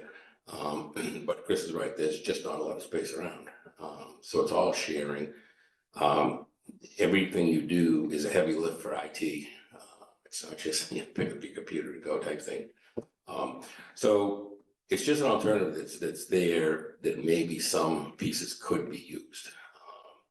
The number of people we have to move out of the old structure is smallish, probably less than 10. So maybe some of those people to take a part of it. But I think it's on the table. Chris and I have talked about it, so we all know what's going on. It's just which part of it to pull the trigger on, if at all. It's just interesting that some of these things that we think the federal government makes us plan for and think for, you'll never use, and then COVID came, and then now this kind of a thing has come up too. So there may be an opportunity, I'm not sure yet, but it probably could take some more discussion.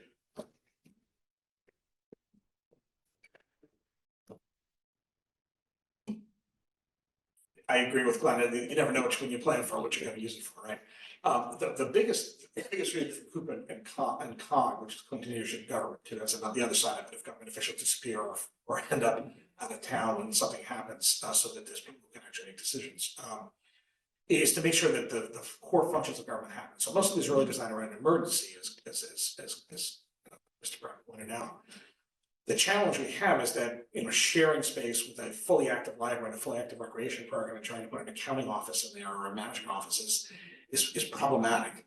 We have and even in this building, I mean, we've only explored just assisting, we have to put the election into this building because of where we are.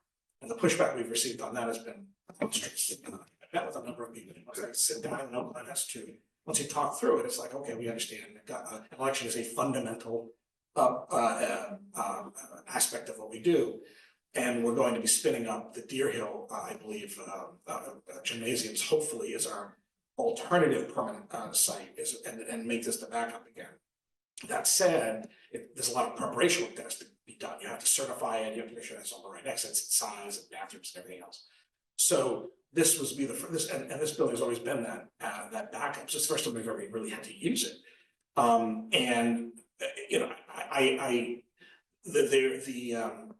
In an actual emergency, like even during COVID, we turned this into a sort of big vaccination. We're sitting right now, but it was okay because there was nothing else going on.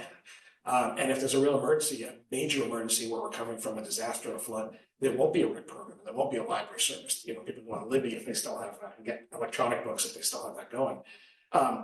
To display, I mean, the water plant's going to still operate. We know that, and we know the space of the water plant regardless. Though again, we have to be collaborative in how we do all of that. That's the biggest challenge, and as Glenn said, it's cherry picking what you might be able to do. The town doesn't have a lot of swing space. We'll eventually own 135 King. That said, there's planning to make that the long-term home of the police and fire station. So even if we were able to use some of that, there's a limited window on that as well. Again, the real situation that I know the board is confronting, that everyone is that a long-term answer or some kind of solution has to be determined, because the 10 years of decision making and no votes or decisions has left us in a place where the building, is just not there anymore, and it's not one thing anymore.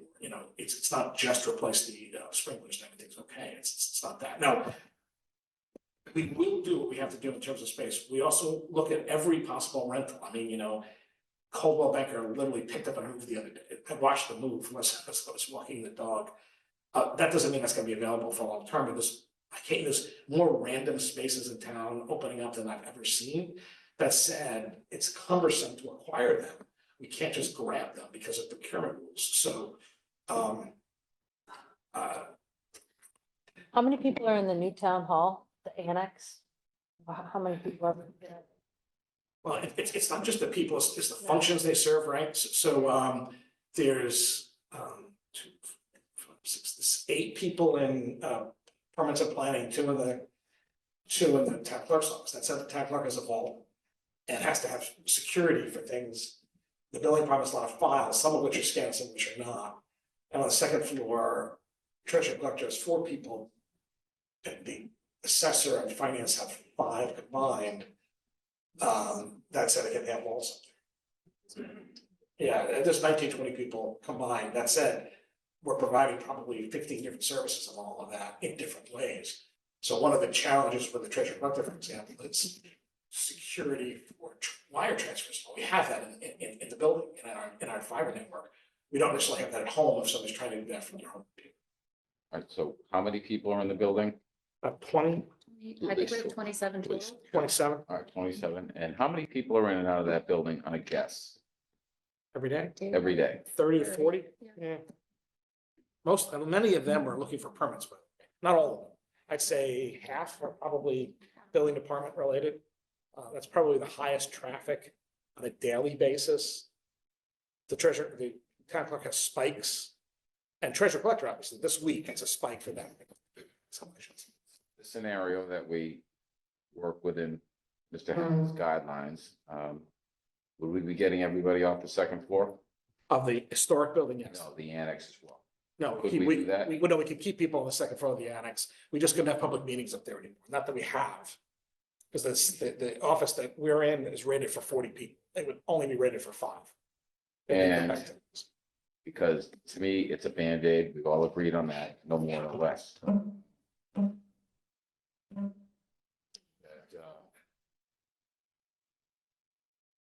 And I don't mean to say this by limiting services, but access, you know, could we go to where appointments need to be made? People coming in and out of the building for as long as it has to be used, or it's. We're actually talking I'm about. not trying to limit services, but services are gonna be limited to a degree, because the building is what the building is.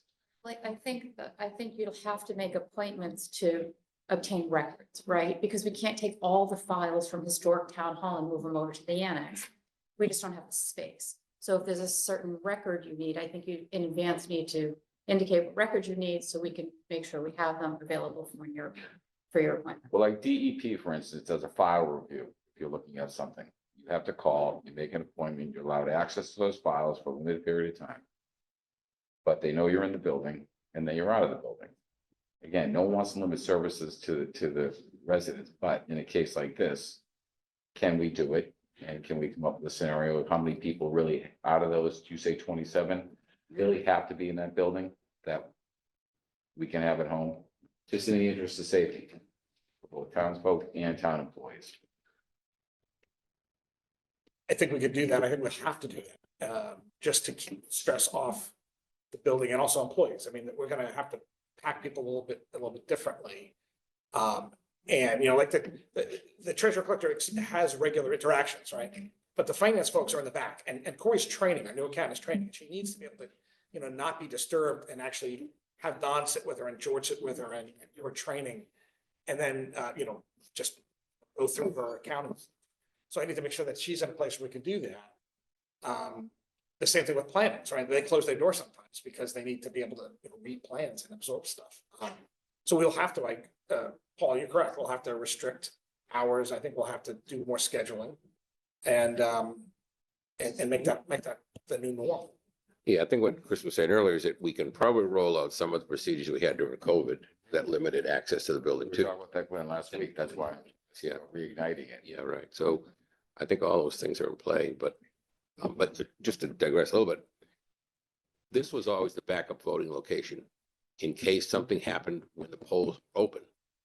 So now that we've moved this to be the primary location, the Secretary of State is asking town clerk, where's your backup? Okay, so we had to create a place upstairs over rec. So everything keeps moving. And we seem to be covering it now, but so this topic is probably temporary and all that. It's a real thing, and it's probably going to be some hybrid of where we end up. Not a permanent solution, because it's all sharing space. So the idea was, don't displace anybody, just kind of share. You know, and there's precious few buildings you can do that easily. Water plant's easy, but the others are tough. Ellen, did you have a question? Yeah, I just have a couple of questions, Chris. How many actual people work on the second floor of the historic portion of Town Hall? 9. 9. And we're gonna be able to relocate 2 admins right away. We're doing that now. One of them though is sewer, so again, we can't move the sewer records. There are just too many of them, so that'll have to be a scheduled thing from now on. But we could put her downstairs Facilities is up there, but Nick's not in the office all the time. Brian's up there, but he's not in the office all the time. The real lift is assessor and finance. Assessor is much more public facing. And then the two finance folks, because they don't interact with the public so much, the finance folks, but they interact with their staff all the time. So having their accessibility is really important, particularly as they learn their job or Corey learns her jobs. But we have spun up a couple of options for that, and I think would work. Again, with restrictions on how we fit everything. And I tease in the basement. I'm sorry, I keep forgetting that. So Ron Mount has an office in the basement, and then we've turned over, used to be the old meeting room downstairs is now his workroom because the school's kicked him out of his workroom. So he needs a place to be able to work on computers because they're constantly repairing stuff. So I think they can probably keep that going, but Well, could he go back to the schools? we could try. Well, I think Ron, IT and facilities are the best two departments to be on their own defined space because they know what's out there, So, but we are talking about getting out of the historical structure in its entirety, right? Not leaving Brian, not leaving. Correct. Everybody gets on that. So that building is empty. Sure. I'm sorry. I'm sorry, I interrupted you. No, that's okay. I just have another question, Chris. You indicated there are 8 people that work in permits and planning. Are they all front facing to the public or some like support function Well- that maybe could work offline or? The two admins actually are the most front facing. Okay, And all the others interact to one extent or another with people. And again, they're also doing field inspections, right? So the health agents in the field a fair amount. And she also manages a grant with a fair number of people now that report to her and to our town. I know the town nurses in the building too, I keep forgetting, so. And our conservation agents also in the field a fair, so they need a place, they need touchdown spaces, if nothing else. They do meet with constituents in the office, but they also need a place to be able to go through their files and manage their files. And the same thing with the assessors, right? They're front facing, they're also in the field all the time. They're out inspecting properties, our assessor and our assistant assessors. That can be scheduled, so they can only meet with the assessor at certain hours, and they can even meet the assessor here. I mean, we could schedule that in a different place, but they also need a touchdown space. Their records have to be almost all electronic, which is great. So they're a little easier to move because they have this electronic database. Unfortunately, finance isn't quite there yet on that to that level. so when you say a touchdown space, a desk and a laptop or a laptop at a table that, where you have internet, like, Yes, with it's gonna internet, be office sharing. So Yes, can we're they, telling. can they schedule? So when the assessors are out, the other people who are in the field are in. we can try to, we're talking through how that would work. Because again, they don't always have. Yes, we're trying to figure out how, let me just stop. We're trying to figure out how. Okay.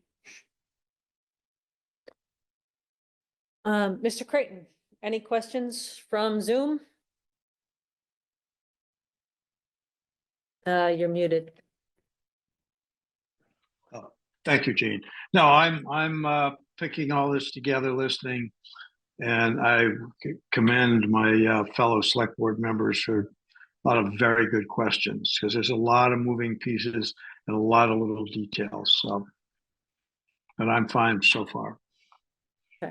Mr. Plex, any questions? Just a clarification. So this, I'll call it compromise period where things would be a little more challenging is just for the 6 weeks until we get back to a safe town hall, or is it until we get into a more permanent space? So again, the historic structure is now offline for occupancy until more permanent repairs are made, which is big. That said, we wouldn't have to do a fire watch necessarily. And what is this fire watch? Can you, There's people are trained and basically have to walk around the building and check key locations, and you're literally being observant and you're listening and smelling and looking. And you basically rotate around. I mean, it's not, you don't have to be a fireman to do it. It's really just being alert. I mean, there are smoke detectors, even in the historic building. That said, it's by moving around, and I don't know the rotation. I think we got that into the search. yeah, certain teams gonna take it. Yes. Well, even though. Correct. Both sides of the building, Yes, absolutely. firewall, no firewall. For now, yes. Because people are in there now. No, Uh, if it is empty, it's still Yeah, we still have to make sure that everything's okay.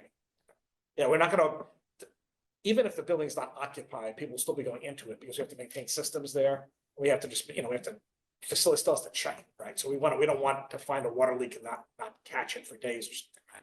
So it'll still be checked, But there'll be no public access to that building. correct? The fire watch request of certainty, which is part of emergency management, is a very heavy lift for us to staff. So we are working to see what we can come up with, if anything. Volunteering for 40 hours a week for 8 weeks is pretty difficult, because we're set to, volunteer and respond to things. So, but we're getting some traction with the group. We'll see how it goes. Oh, you can't hear, sorry. Sorry. Sorry, Glenn, sorry to make you say it again. We were just talking about the fire watch being manned by the emergency management CERT volunteer team.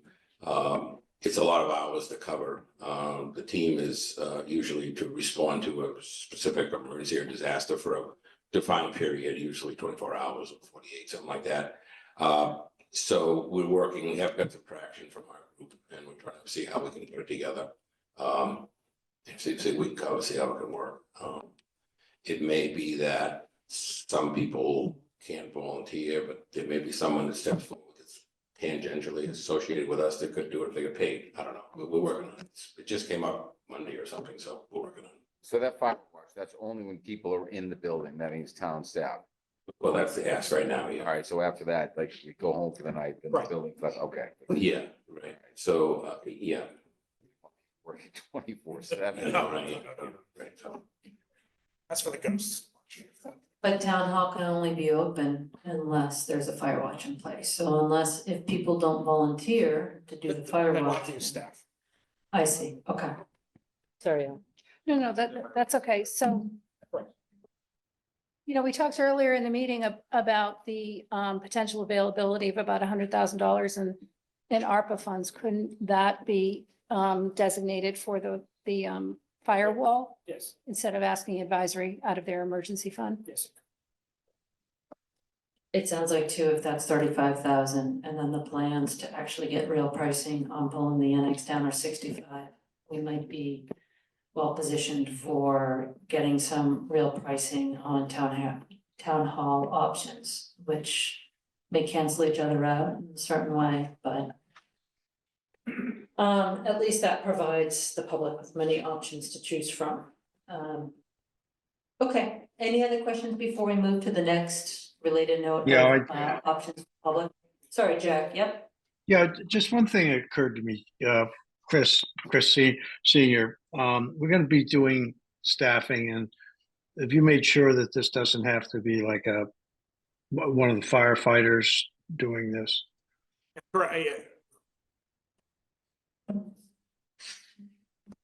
Yes, Jack, that's a good question. No, we're not using firefighters. They'd be very expensive. We're gonna use volunteers and then staff in the building to be able to do that. So we're not Okay, so using I just want to make sure you check that. But if you want to volunteer, we can have a slot for you too. Okay. No, that's all right. I'm volunteering enough right now.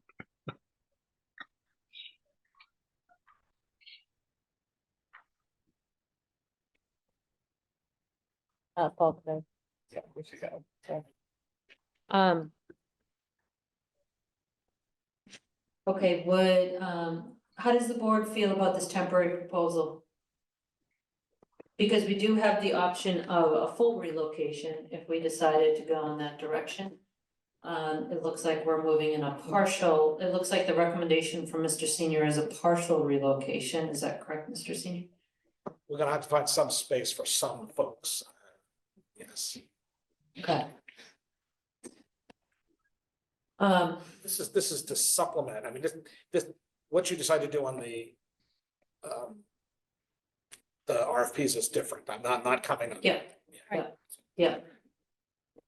And so I will just say that I do remain concerned about the safety issues in town hall. I realize that we've had a lot of back and forth about Mr. Hallen's decision. But he's really are only putting pen to paper about the safety issues that we all should know about, particularly those who have been engaged in town government for many years and decades at this point, with respect to our town hall and the life safety issues, the report in 2018, the subsequent attempts to do repairs that were unsuccessful, the follow-up proposals that failed, and without, you know, making assessments on the merits of any of those proposals, some of which I did not support, because of price. The reality is we are where we are, and we have to be responsible, including to protect the safety of our residents and staff. So I do remain concerned about having people in town hall and would like to minimize and ensure that we take all necessary steps to remote whoever can be remoted. I think that to the extent that we can relocate people without an interruption to municipal services, we should attempt to do so. The fact that our building inspector, our lawyer have signed off on allowing us to remain in the annex gives me some comfort, although I do remain concerned. I would like confirmation from our fire chief and department that he is okay with this plan, and if there's something different that needs to be done, that we do it consistent with protecting the public and our staff. But even if we do this, we should know that this is just a temporary fix, that we can't keep kicking the can down the road on this one. Including for those who want to do repairs to the town hall, we'll have to vacate town hall to do those repairs. That's how you do repairs.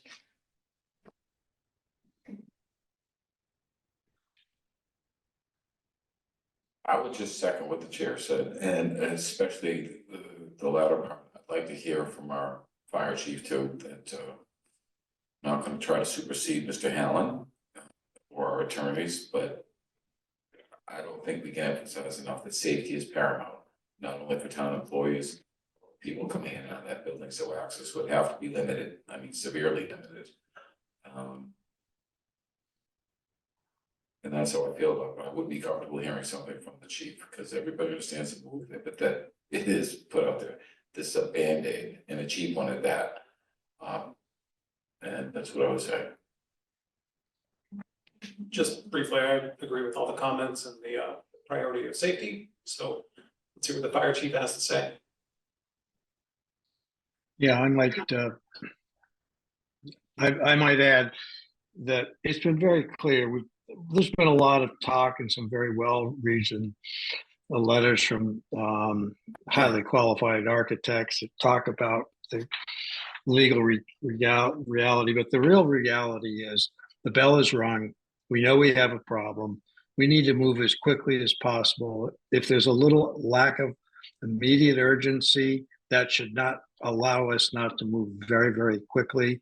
We're also going to, let's face it, you know, the select board together, we're going to have to decide whether we're going to recommend guidance towards a complete temporary or complete replacement of the municipal offices, leasing them for long term, or doing a temporary, you know, move till the work gets done, which will take much longer than we think. But I think we really, right now, for the here and now, there's a very compelling threat to safety, legal threat to the town, that we need to get this thing done, and done as expeditiously as possible. And I would just add in terms of the money and advisory, we need to resolve what we have left in ARPA funds to decide whether or not to go to Ellen's point, the reserve fund, or if we do something out of ARPA. And so I think next week we should have that follow up, including if there's any amendments the fire chief would recommend, if there's a different opinion he has, in terms of anything that needs to be done. I think let's see how the first week goes in terms of this relocation, remote / appointment process. Let's follow up on the ARPA funds. to see if we can avoid hitting the reserve fund, to do those firewalls and instead go to, ARPA, but if we need to, we can certainly talk it through with advisory. Ellen, is there anything you want to say before we move to our next bullet point? Nothing that's not new from what everybody has said, other than I think even if we need to have a single topic meeting next week to vote on putting in the remedial firewall protection after we hear from Chief Dockery, I would do that. I wouldn't want to wait 2 weeks and lose 2 weeks worth of time in getting a remediation done.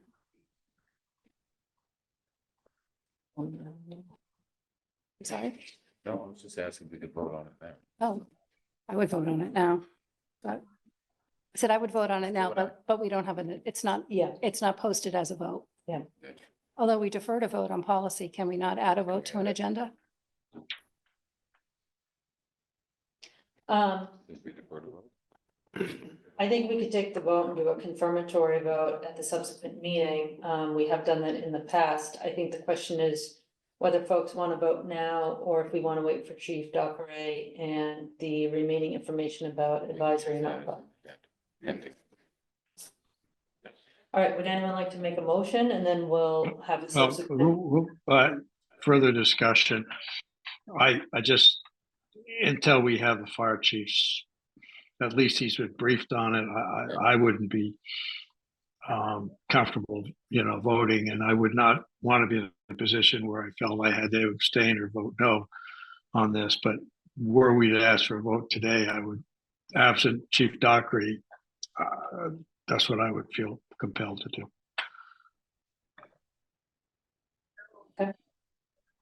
Are the others okay with waiting a week to get that extra information? I do think we'll probably need to add a meeting, Ellen, to your point on this topic and maybe one other as well. So. I think we can provide the town manager though with direction to proceed consistent with this discussion and then we'll take the vote. And go from there. So on a related note, in terms of town engagement.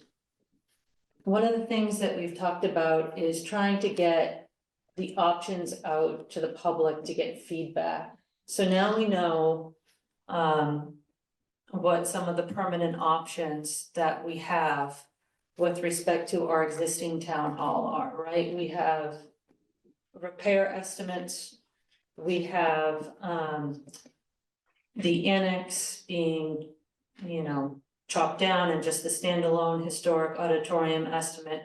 We have proposals from third parties in terms of new space out there, and we're gonna hear from one coming up. Is there a sense that we're ready to do some form of a public survey or a further public forum? I do think we have to, begin to keep moving.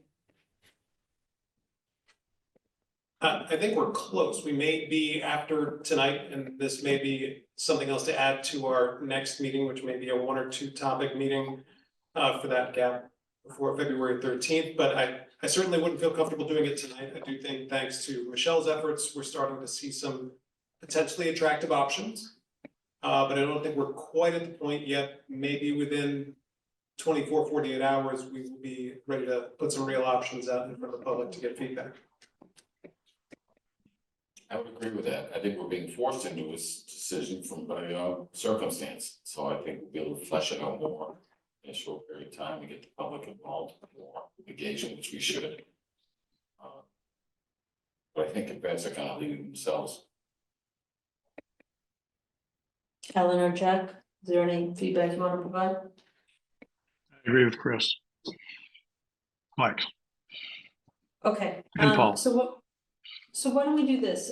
Maybe for the next meeting, we can draft up a straw man survey of what that might look like for the board to consider in terms of all the different options that we want to put out there, maybe with a status update for the public for us to review and then disseminate. And we can also maybe talk about scheduling a public forum.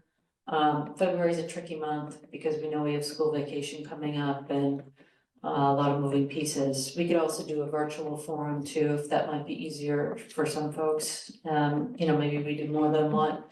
And so I think that, Chris, I think you said that we were on the cusp, if not already hiring a communication specialist. Is that right? Are we getting close? We have 3 finalists coming in next week. Okay, so it would be easier if we had that person in to assist with that, so that might be a consideration in terms of timing.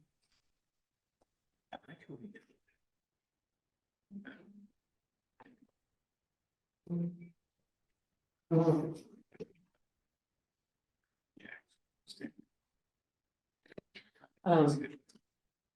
you want to say something?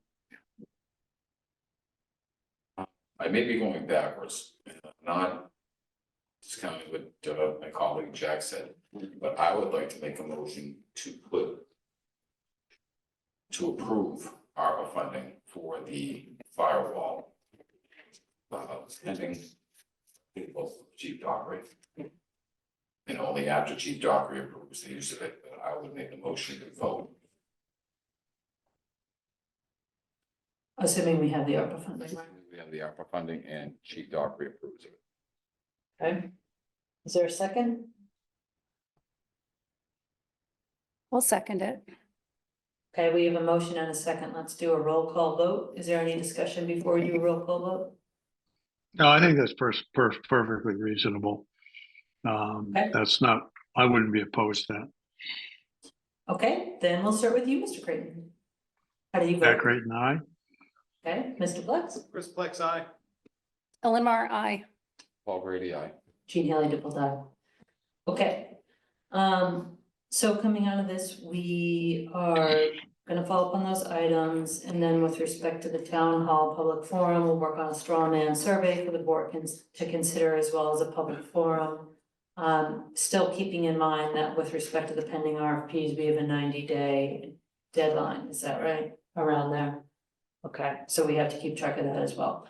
Why don't we move on right now to town hall concepts? So, If I may, Madam Secretary, if you're gonna meet next week, can we just settle that down so we're sure? So it's gonna be next Tuesday, is that you're gonna do another meeting? Or do you want to just wait till the end of the meeting to do this? I forget you still. You want to add a second, do you still want to do a single purpose topic, additional meeting next You week? mean for the ARPA, we just did it, but we need it. Or do you not want any, do you not need any?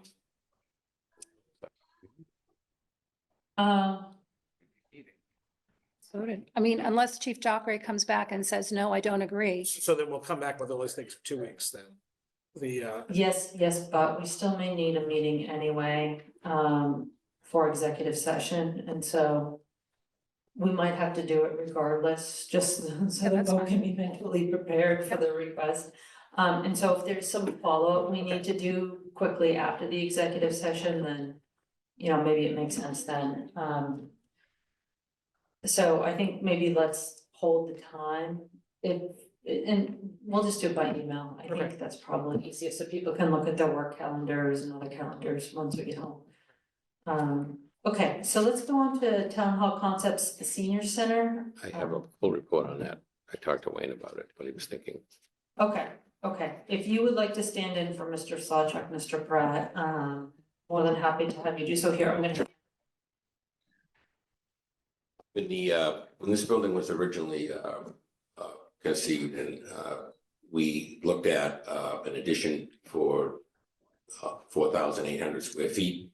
That would be for an adult daycare. The then director was insistent that that was coming as an absolute need for senior centers. Now that we are 10 years later, and the Council on Aging is starting to look at that.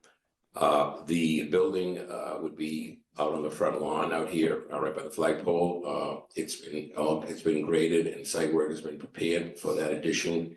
And I think if we look closely at the order of conditions from conservation, it's already been approved.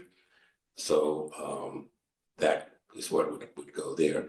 Any of the other land that abuts this property is what's called Article 97 land, which is restricted for watershed protection and other things. Everything else on this property is within the 50-foot buffer zone. So other than plopping that footprint down that we originally had planned in 2012, and in fact, some mechanical systems have been sized to accommodate that. I don't see anything bigger going there. And then we also have the agreement with the Swimming and Recreation Trust and the use of their parking lot, which is restricted for senior activities, so we would have a hurdle to talk to them about. And then we also run into the interpretation of the deed restriction on the building. So I think that is probably an idea that's not going to get us very far. So that, and that is what Wayne was thinking about, was that old original plan, because he was one of the people on the building committee here too. So. Thank you very much, Mr. Pratt. I think that even if an idea doesn't necessarily get airlifted, we still appreciate creative ideas that are presented to the board. And people bring them forward, as well as people like you, Mr. Pratt, fleshing them out. Are there any further discussion that the board, is there any further discussion the board wants to have relating to the senior center addition? It sounds like it may not be a viable option in light of another plan out there, but happy to discuss. Just want to thank Mr. Pratt for the research and input. It was a great idea, but thank you for helping us run it to ground. I will second that. Thank you, Glenn. I'm good. Yeah, All I right. think, Sorry. no, Sorry, Mr. Creighton? oh, yes, no, I think, Glenn, thanks a lot. And I think I appreciation for the Sawchucks, both Wayne and his wife. Yeah, and I was on Concom when that site plan was originally approved, and it's very, very tight. There's nothing in to do that. And I would have to say that I fielded a number of phone calls from seniors who are concerned, and I assuaged them that nothing would happen to the senior aspect of the Willicott Commons, but I think we're better off passing on that. So, but that doesn't mean Glenn didn't do an excellent job, as did, Wayne and Annette's Sawchuck. Okay, Mr. Creighton. Right now, we have an update from Mr. Stasko on his proposal, the new building in Brewster Woods. We're gonna set up boards. We have half-size copies for the, yeah, that'd be great. For the selectmen and, for Michelle and Chris. Tracy can also pull up the,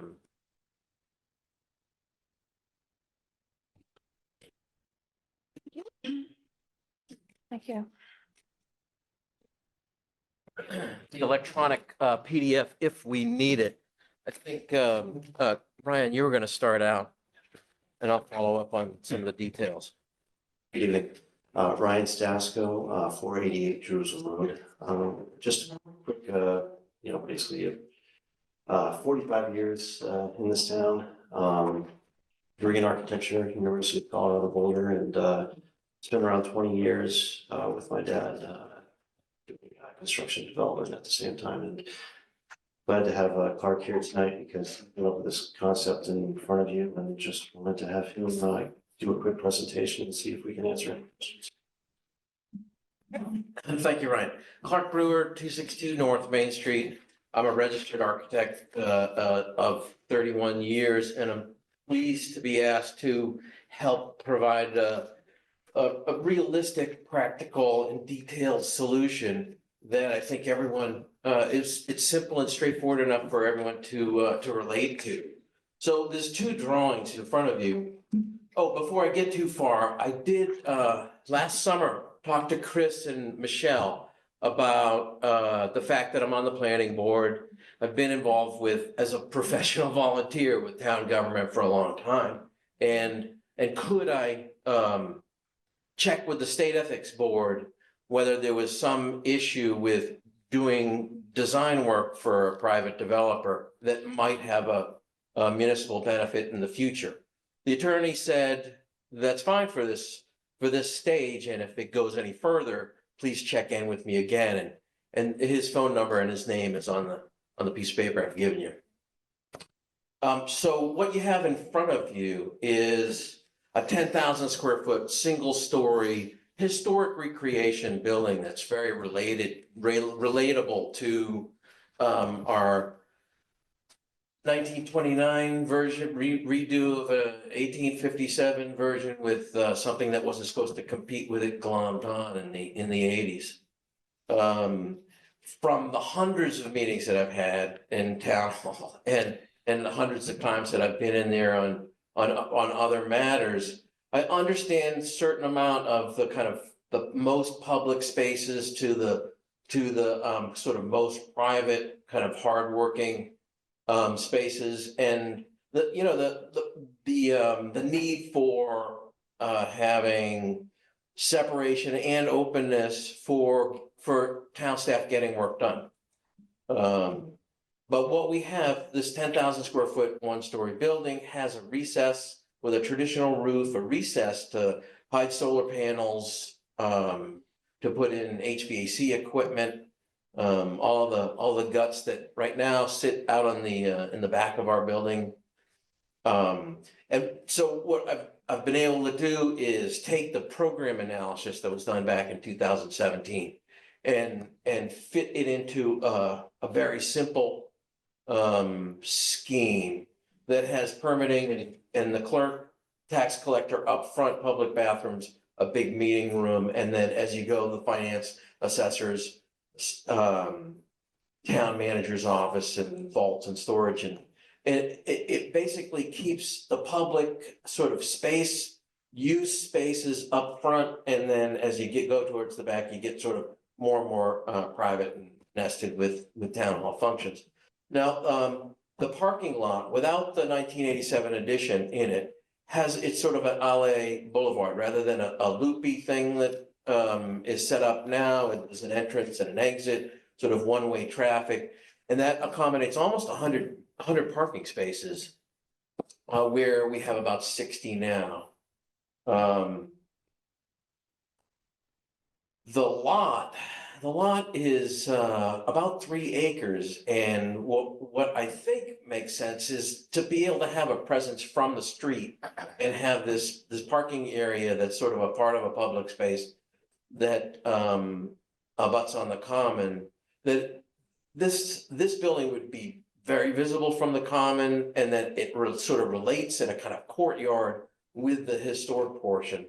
But the 3 acre parcel, what I imagined we would be sort of minimally kind of changing that 3 acre parcel where we can build a building. We know there's going to be some ledge to remove. There certainly is flexibility in the plan. This is a T shape where the front section would be a little fancier than the back section, just as a kind of practical way to build a more efficient building. But I think, and there's ways to either have, instead of a T shape, it's possible there could be an L shape. The 10,000 square foot, that could be less or it could be more. This provides the kind of ultimate flexibility that I think that the town hall function would need for the next century. So I'd be happy to answer any questions, and Ryan and I are both happy to answer any questions that you might have. I think just to level set, can you provide us with the pricing that you're proposing for this project? In the RFP, I think you have right there, I think it is 11.75, is that? I don't have it right in front of me. They allowed for the 11.75 million 11.75 million for that town hall. for that town hall, and just for the town hall. So.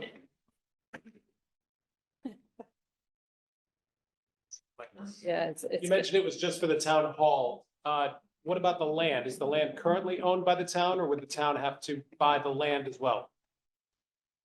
Well, yeah. There's a little speaker there. Oh, it. Picks up a little I think bit. that's for the broadcast. It's not a mic. So, yeah, it's for the land and the building. Okay. 11.75. Right there's the land and the building. Thank you. I've got a couple questions. So we're talking about a lot of ledge up there. I mean, I was on the planning board at one point in time. We passed the ledge law. But ledge removal, exposed especially. So are you. And what would you want to do about that? Well, there's a big outcropping to the southern side. So what we did was move the building farther off to the north so that that can be preserved as a regular feature. Where the trees and the ledge are that go up at an angle, there'll be some ledge removal. But it's possible with the final, where we work through details that ledge removal can be minimized and it becomes a part of the town hall landscape. I thought it interesting when I first looked at your proposal. I swear to God, I thought I was looking at One Pleasant Street. It's a little bit wider and not quite as long. The architects work together, I assume. But so we're looking at 11.5 million for that. And now, a lot of the reasons that got us here is 41 Highland Avenue. Does anything in this proposal have anything to do with that? Well, I mean, we're showing in our plan that the 87 version section gets removed and the parking gets sort of normalized. There's nothing in the proposal for renovating the 1857/1929 section. So we have a cost here roughly 5.4, so we're adding, right, 5.4 on the 5.5 to the ongoing cost, not costing, not counting everything else. So right now we're upwards more than roughly 16 million. If we wanted to do the town hall, since your proposal doesn't have anything to say about that, I'm talking about 41, not 41 and a half. Yeah, that's simple math, Paul, sure. Why I used You're to- adding it up, yep. Okay, that's just my, yeah, sure.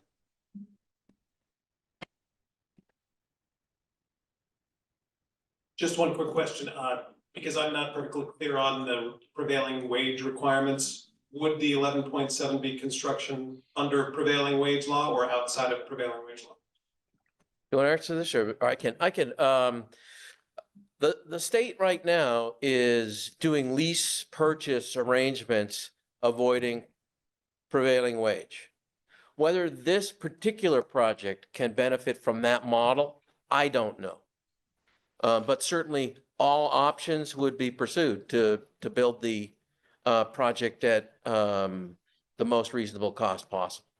So if I could ask the question differently, the 11.7 assumes the project is not constructed at prevailing wage. That's my understanding, yes. Okay. So I think that's a big issue because we've done a lot of legal research into prevailing wage in the context of One Pleasant Street when we were buying it, including a lot of discussions with respect to buying an existing building that was otherwise feasible for our municipal functions.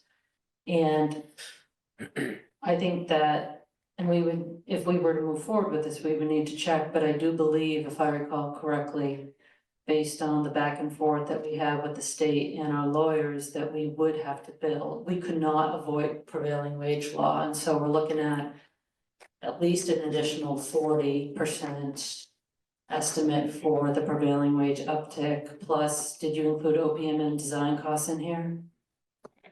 I haven't seen the full financial proposal. I've been focusing on the architectural details and the practical aspect of knitting the landscape together. Okay. But certainly if the selectmen are interested in pursuing this as an option, I feel that from what I know at Don and Ryan, that they would look at the options and try and respond to whatever the town felt, whatever direction the town felt made sense from a fiscal and legal perspective. Okay, I think I'm just trying to get a sense of what is the real price that we're looking at, and the real price that I think we're looking at is more in the low 20s. When you have to factor in government costs, because like I said, we've had to go through a lot of different proposals, construction risk managers, estimates. And so we do have a pretty good sense of what prices are, given the extensive work we've had to do, unfortunately, on this issue. So we're looking at 20 plus, at least another 6 for the existing historic town hall, which brings us back to 26 for the whole proposal. And I'm not sure if that's exactly the case, where we have a relatively simple building, one story without elevators, without stairs. There's efficiencies built in. So I certainly think that there's an opportunity to negotiate what might be mutually beneficial. We're only going by the prices that. That's, I understand that. I'm just, we're here for the first time in a public forum.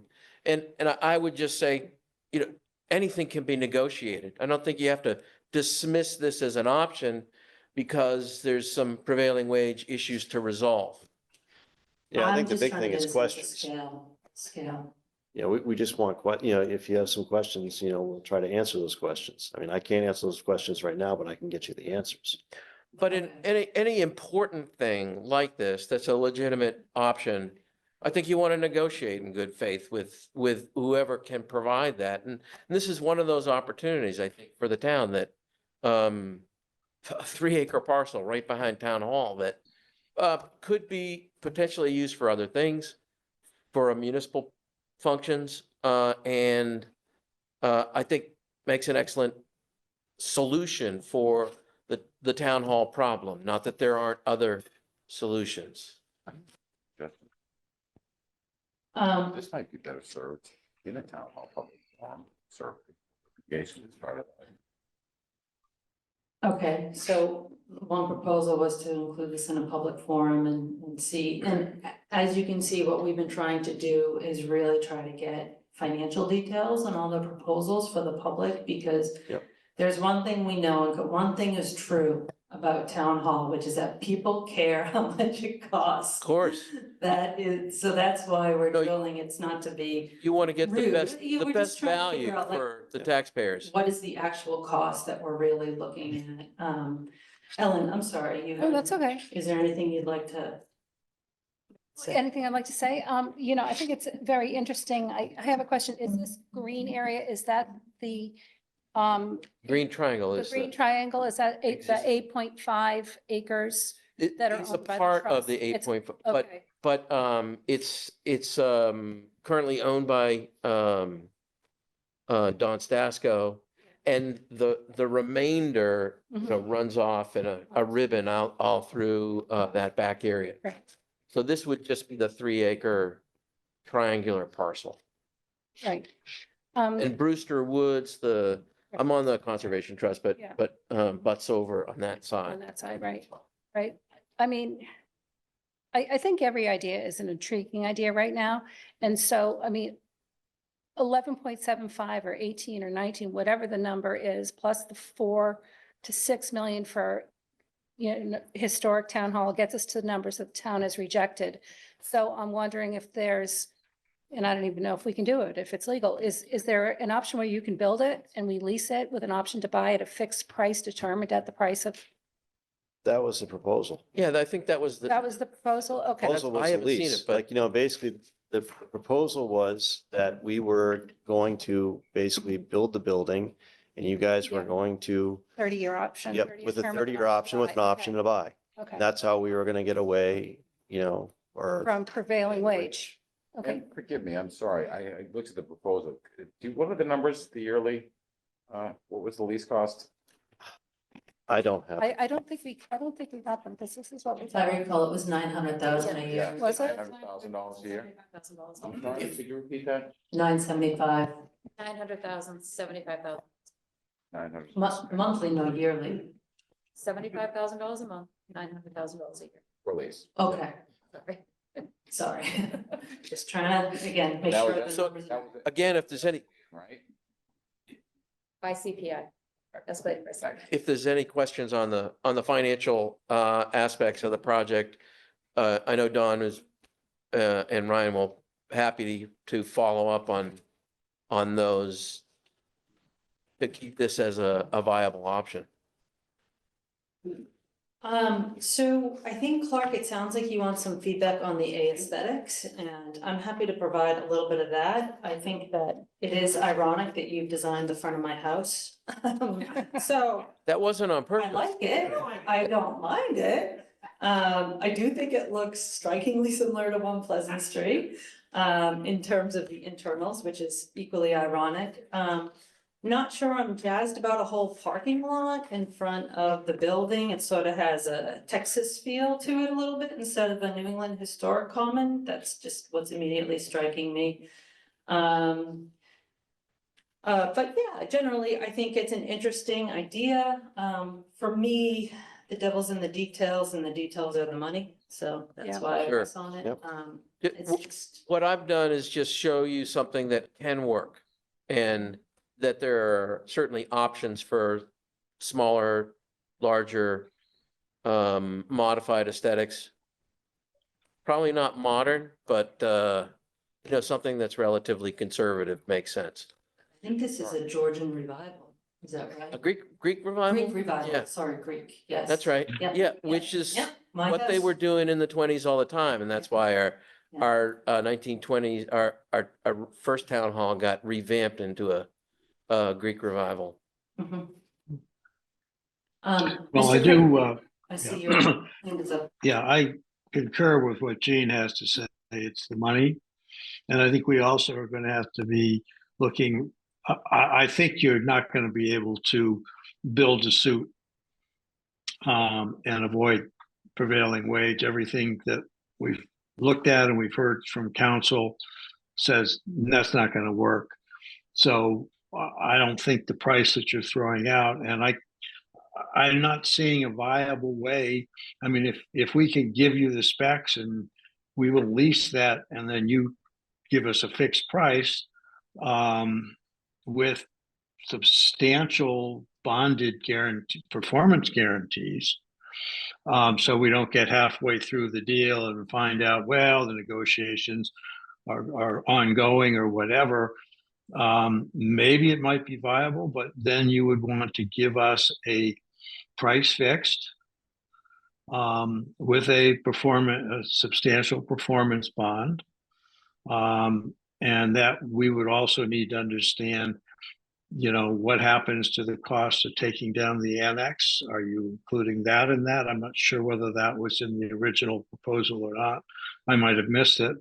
But it's really going to come down to coming down with a figure. And I don't think at this stage we need to get something done, and something that says, well, we'll get this done, but we'll work out, negotiate the price and the final details later.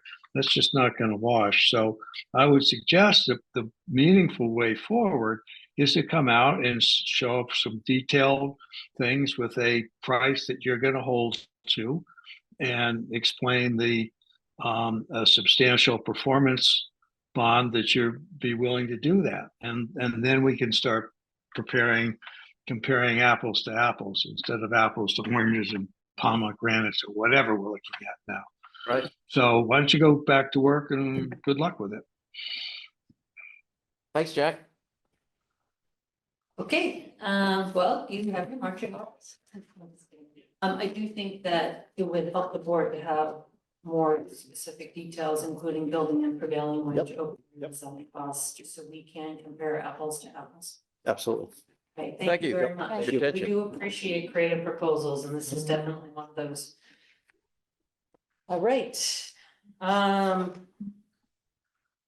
All right, we have Mr. Domitzer, Mr. Mike Dick, Mr. Longley, Mr. Brewer, Mr. Whitaker. All of you are on the agenda at this point. I know you have a concept that you want to also inform the board on, and I defer to you on who you would like to be your speaker. Thank you.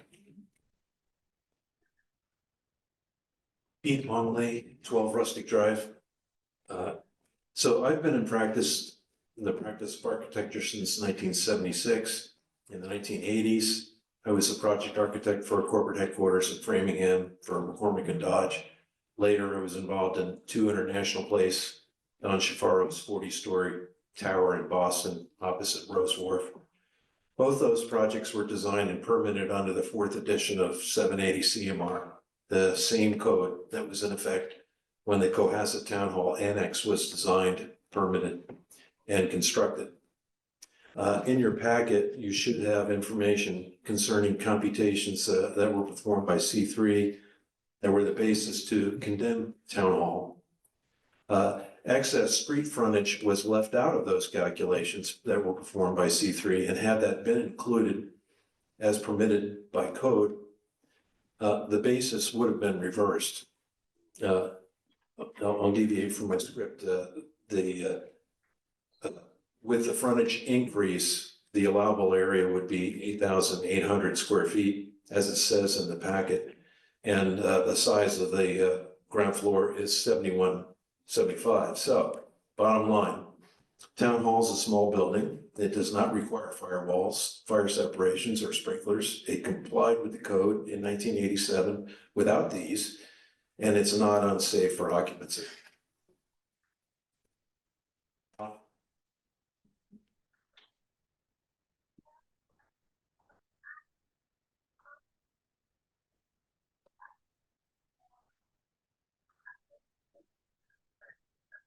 Ralph Dormitzer, 111 Atlantic Ave. I should remember that.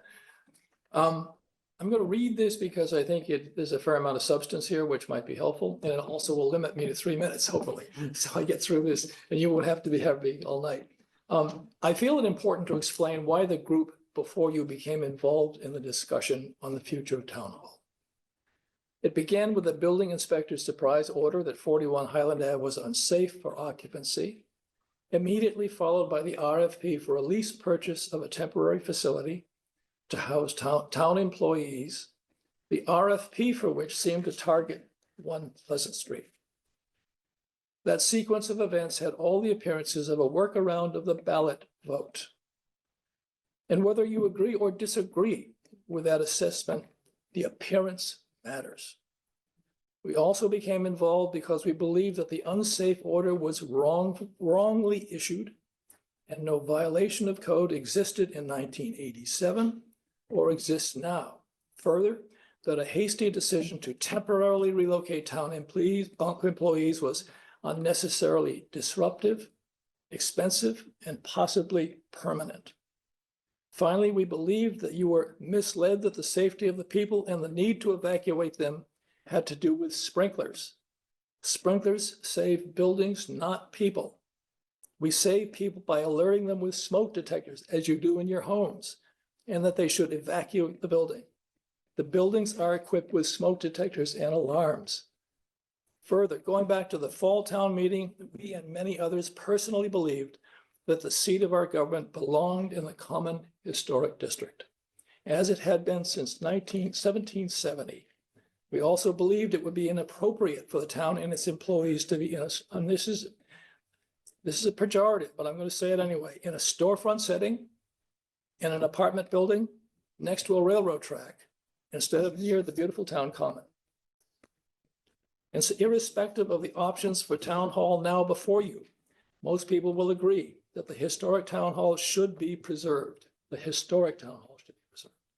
And that it is preferable that the administrative offices be located within the Common Historic District, and that the cost be perceived as reasonable. The cost matters, and I understand that perfectly, as much as you do. It's mentioned many times. Finally, whether or not you choose any of us to work on sorting this out, the process by which you make a decision will only be persuasive if all options are considered and people perceive that their views have been respected, even those with whom you may disagree and yet whose support you will surely need. Thank you very much. Any comments? I'd be glad to answer. I think there might be some questions. Mr. Grady or Mr. Plex? Sure. Yeah. Anyone else? Oh, is there anyone else from the group speaking, Mr. Dormitzer? I think that Mr. Whitaker wants to speak as well. Mr. Halloran. Oh. Whitaker. I think- We'll let Ralph stay and then we'll invite Mr. So I have 2 chairs here. We'll have 2 people. What do you want? Sure, Mr. Whitaker, why don't you come on up? No. Mr. Halloran. I'm sorry, Halloran. That's all right. No worries at all. All right. We had nice We'll talk. both sit here. And we had a nice talk, and Jack, we had a nice talk. You've got a loud voice. I don't know if you want this. Do you want me to use that? Okay, is it my turn to just talk? Well, first of all, let me say thank you very much. I haven't met you, Chris, yet, and I know Paul a little bit, and Mr. Senior and Ms. Leary, congratulations on your new role, and I know you, we got to talk, and Jack, you know me. Yes, sir, yes, sir. So thank you for your time and all that. Should I use this, or can you hear me okay, or? Or you can use it Wow, it's, for the audience. thank you. It's some great, yeah, thank you. Well, that's some great stuff coming up here today. That Stasco thing's really interesting. So let me as well read to keep it simple. Hi, my name is Jay Whitney Halloran. I live at 18 Rustic Drive. And I love our town and I love our history.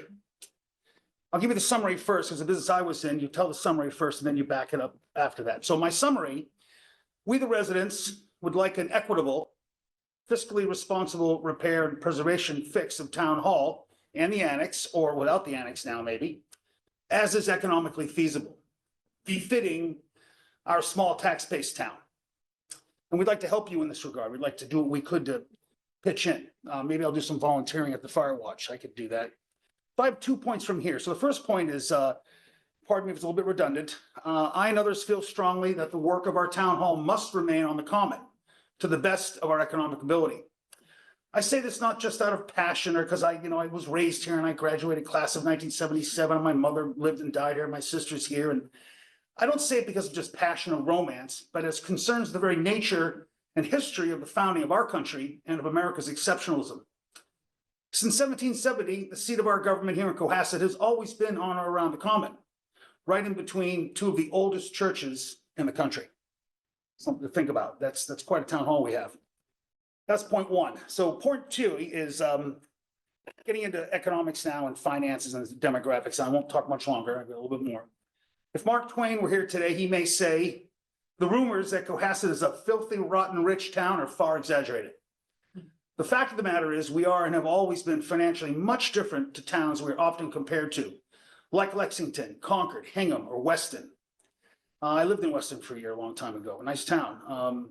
So here's some financial summary, just one more thing to say off of the July 2022 US Census. When we look at households and median incomes in these towns, these four towns, Lexington, Concord, Hingham, Cohasset. Cohasset households in total aggregate generate income of roughly $500 million, a little more than $500 million, from which we pay our property taxes and we live, versus much larger incomes generated in Hingham of nearly 3 times that amount, 1.6 billion, and over 1.1 to 1.3 billion for Concord and Weston. I add to that unlike these other towns, and you'll see in that paper, I'm sorry, I don't want to give you this, I'm sorry. Give you this, I'm sorry. This will now continue. Can you please get that one over to him? Jack, I'm sorry. I'll email you, Jack, okay? So that's where those numbers are, where I got them from. And the final point is that our commercial tax base is a mere 7%. I know a lot of you know all this stuff, maybe a lot of residents don't. You'll look at the commercial tax base in these other towns as being much higher. And that is about it, or a message to the town as well, that, this is it, folks. After all the failed proposals, it's do or die for our old town hall as we know it today. Thank you. Thank you, Whit. So I guess I do have a question for you, Whit, and you, Ralph. I am acutely aware of all of the financial demographics and constraints upon Cohasset, including based on my work on the Cohasset Financial Planning Committee, where we pulled a bunch of data on people.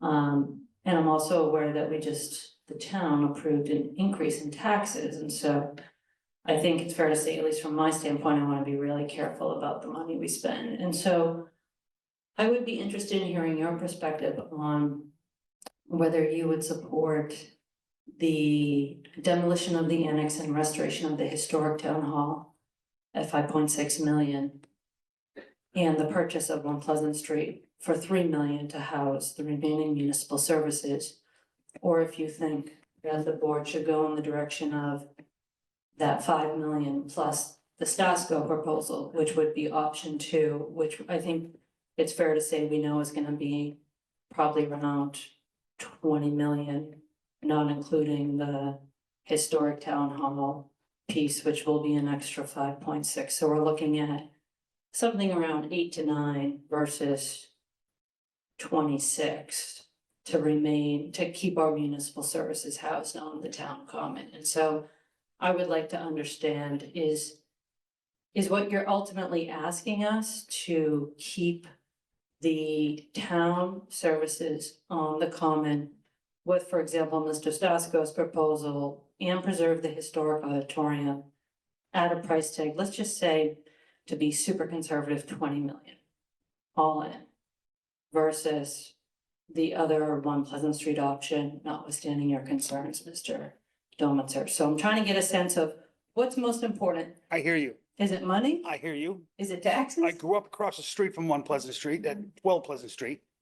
I think absolutely no way, no how should we be moving the municipal work town hall off the common.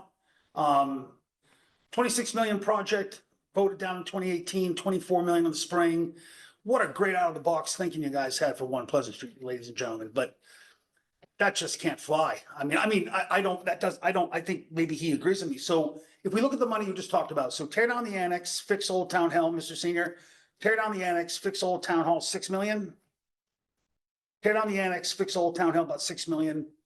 And then we've got Mr. Stasko and Clark Brewer's presentation, you're thinking more like 20 million. How about the good old Yankee English fix of the 16.8 million that you got, and we work on that really hard? So that's your preferred option. That would be, Okay. that's my preferred. Mr. Dormitzer answer. Why don't you let me finish talking, Paul, and then I'll get that on. Thank you, sir. Well, I'm not quite as adamant, I think, as. Well, I'm not. Not quite. Unequivocally, I cannot see us going to One Pleasant Street, 3 million or no. I unequivocally cannot see that. I do think if you actually look at the vote, and what really happened is it was, in spite of the fact it was only 11 votes in total in the ballot, that people were very concerned about moving a building, moving our town employees to a building. And I described it, and I'm not gonna re-describe how I described it, but a lot, but you know, people are gonna describe it exactly as I described it. And so that is not, it's undignified. It's your seat of government, for heaven's sakes. Okay, price, numbers, okay. I don't want anyone to toss any numbers around that haven't been validated, okay? I don't know exactly what the proposal is from Don Stasko, but I know it's in the order of what, 12, is it 12 million? Is it? He said 11.75. Okay, Plus. call it 12 million, okay. It's also a lease proposal, and that was around 800 or what, 900, whatever it was, $900,000. My own view is that in fact, you need to do a lease proposal. And I would not make any conclusion until you have an attorney in here representing Mr. Stasko, who can say whether or not the OPM question and the question of whether or not the Affordable Wage Act actually applies here or doesn't apply. And there are lots of examples I think they'll bring up where in fact a lease purchase agreement with the definition by the town of exactly what might actually they want is possible. I don't know that, and I'm not a lawyer, but I know that Mr. Stasko thinks that's the case. So you need to hear somebody who has that point of view and can prove it. So, Mr. Domitzer, I have a follow-up question. Would you support $900,000 coming out of the capital stabilization fund each year for the lease? Well, let me describe, I'd love to talk about this extensively. Okay, let me give you. Well, that's what we're talking about. Okay, let me give you an interesting thought about that. We have a stabilization fund of $1.5 million for the schools. We have an $800,000 stabilization fund for the roads and sidewalks. Okay. Prior to that, the stabilization fund, if we got $2 million a year roughly, the stabilization fund usually had about 500,000 for the schools and 300,000 for the roads and sidewalks. Yay, 300,000 is now over under the stabilization fund. So did 800,000 get freed up? Have to ask how in fact you're going to allocate money, but in fact it is $800,000 comes off of the capital stabilization fund and goes into the special purpose stabilization fund, the way it is now, leaving 800,000 available. It's kind of interesting. So maybe it does come out of that. So my view is it is available. I don't know how much is in the current budget for the future. But normally it's 2 million out of free cash, as you know, that goes into the capital stabilization fund. So Well- those are the math, that's the math. And I would say that, and the select board just approved a policy, subject to advisory approving it, where the point of the school stabilization fund was to add to the amount of repairs we were doing. And to do more, because we recognized there was a lot more coming up in the future, and so I think that the point wasn't to simply shift onto the taxpayer, you pay more and you get the same, if not less, out of the stabilization funds, including with some of these big repairs we know out there on the schools that have been on the capital plan for 10 years. And so, or the 10-year capital plan, let me rephrase it. So I'm not sure that math is actually there, because the whole reason we sought to do the stabilization funds was to raise more money on top of the money we were already spending with respect to the schools, which is the biggest fund. The roads, I think you have a point in terms of that 300,000. And so I do think that the question is, so it sounds like you're suggesting we do take the 900,000 out of the capital stabilization fund.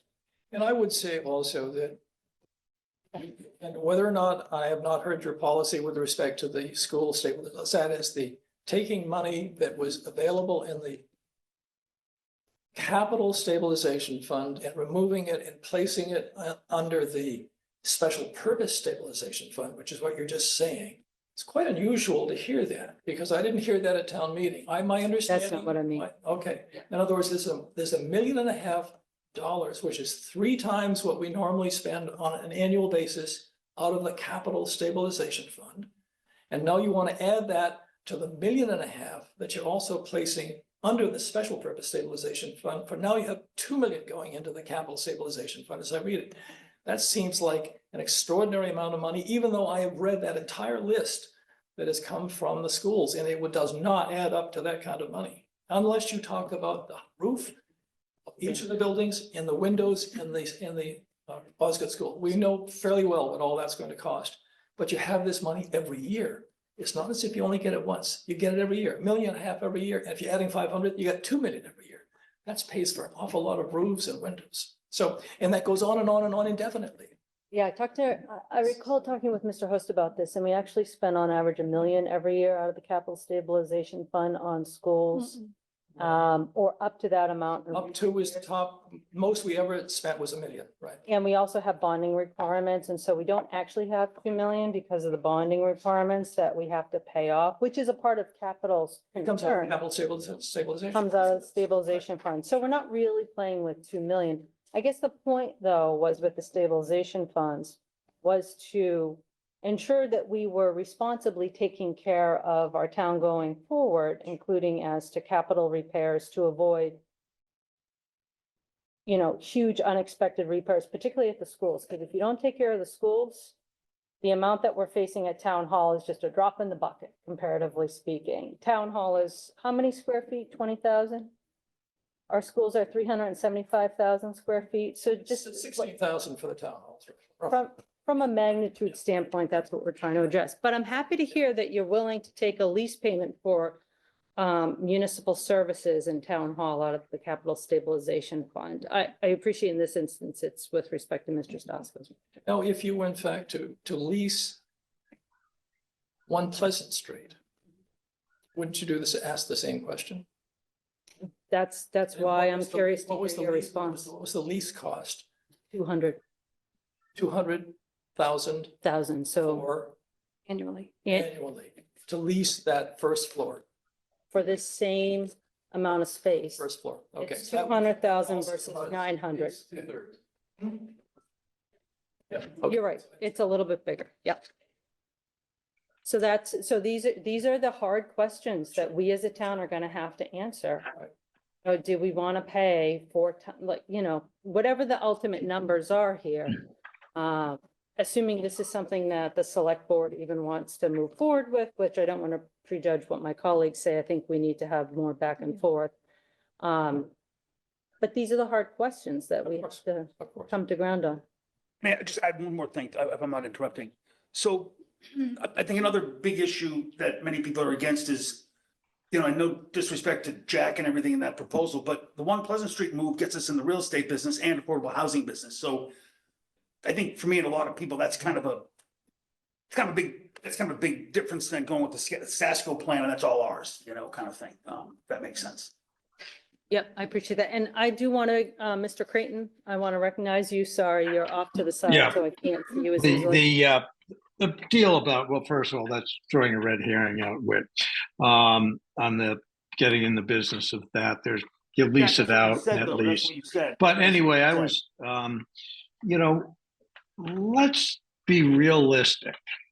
Let's look at where we really are here. Number one, the real opposition is you want town hall to be on the common, basically the same spot it is now, right? That's what you and I like Ralph Brewster Woods. have. Yeah, well, it's still on the common, but that's what you want. You want it right there. Okay, so do you want to pay for it? Yeah. Because it's not the cheapest way. You're going to pay for it. It's a lot cheaper And than when 26 we, million. It's a lot cheaper than 26 million. may I'm I sorry. Robert's speak? rules, I'm right. sorry. Thank you. Robert's rules, you're right. Yes, Mr. Creighton. We've already determined at the ballot box clearly that the town won't spend that kind of money. They're not going to do it. Maybe we can rebuild and repair and kind of refurbish our existing town. And we have some kind of an estimate that's somewhere around 16 to 18 million dollars. And of course, that's a very flexible thing, but let's use that to kind of understand. We're going to be spending that to basically refurbish a building, part of the old town hall, but part of that goes to the annex because we want to have a functionary office on the common. Okay, so if you want to pay for that, you can. I can almost guarantee that if you have an estimate of 18 million today, by the time you're done, you're going to be in at 20, 22 million if you're lucky.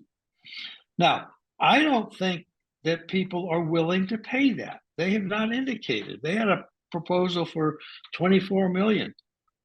You know, really first class, turn it down overwhelmingly. We can't do that. So what are we going to do?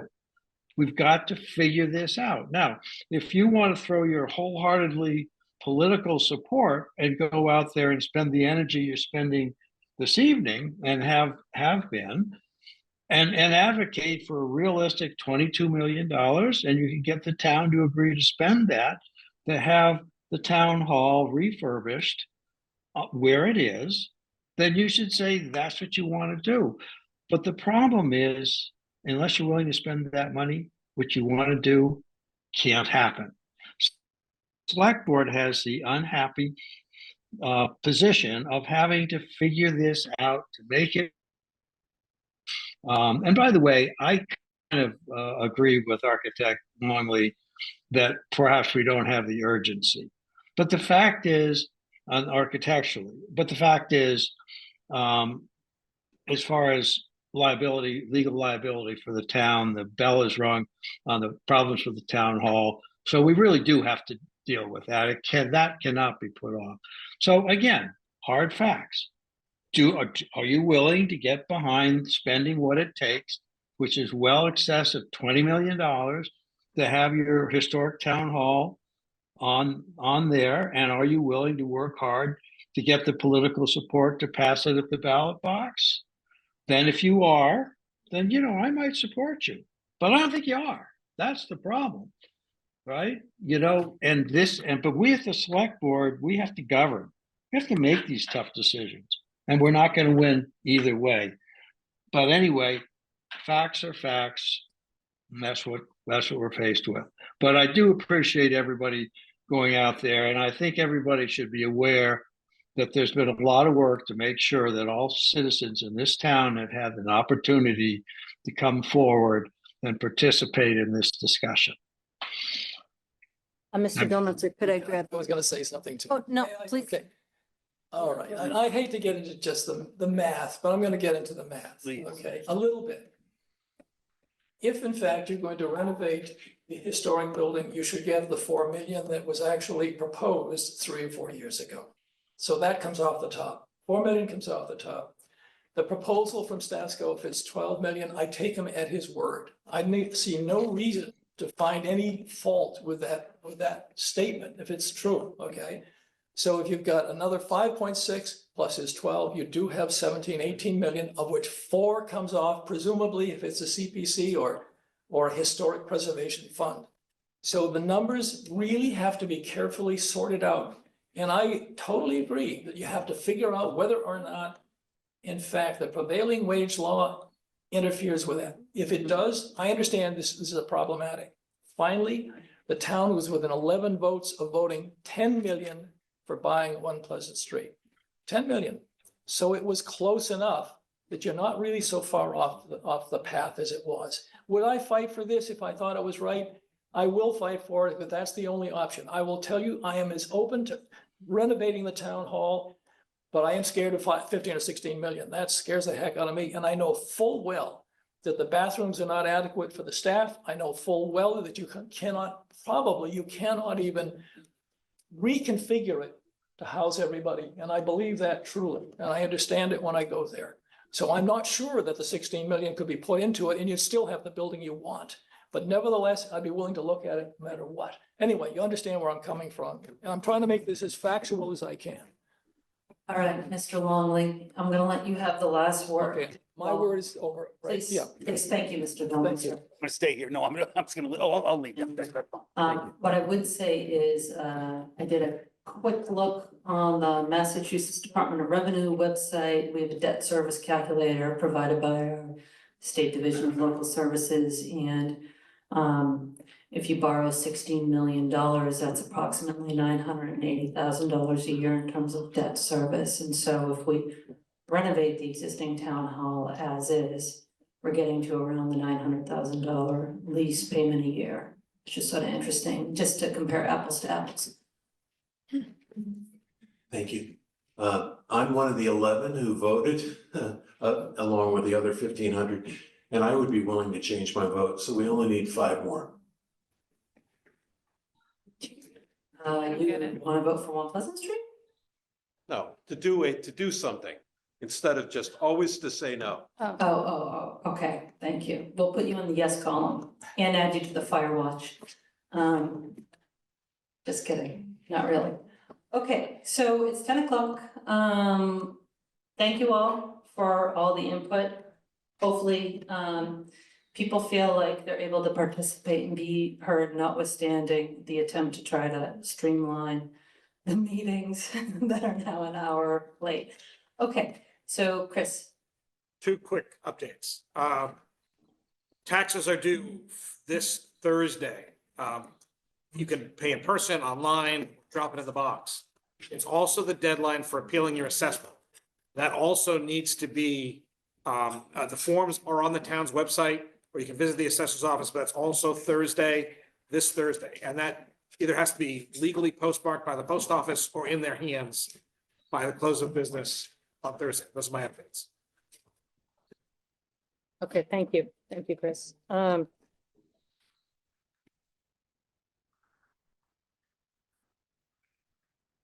So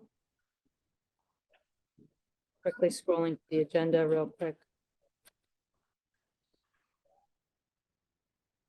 It's 7. We're at select board comments. Thank you, Ellen. All right, does anyone have any comments? Mr. Creighton, I'm going to start with you, please. None. Okay. Mar? No, nothing. Mr. Plex? Nothing to add. Thank you, Chair. Mr. Grady? After that presentation. I've got nothing. Approval of minutes. I don't think we have any minutes to approve this time around. There's no topics reasonably anticipated. Would anyone like? Motion to move adjourn. Second. Second. Okay, thank you.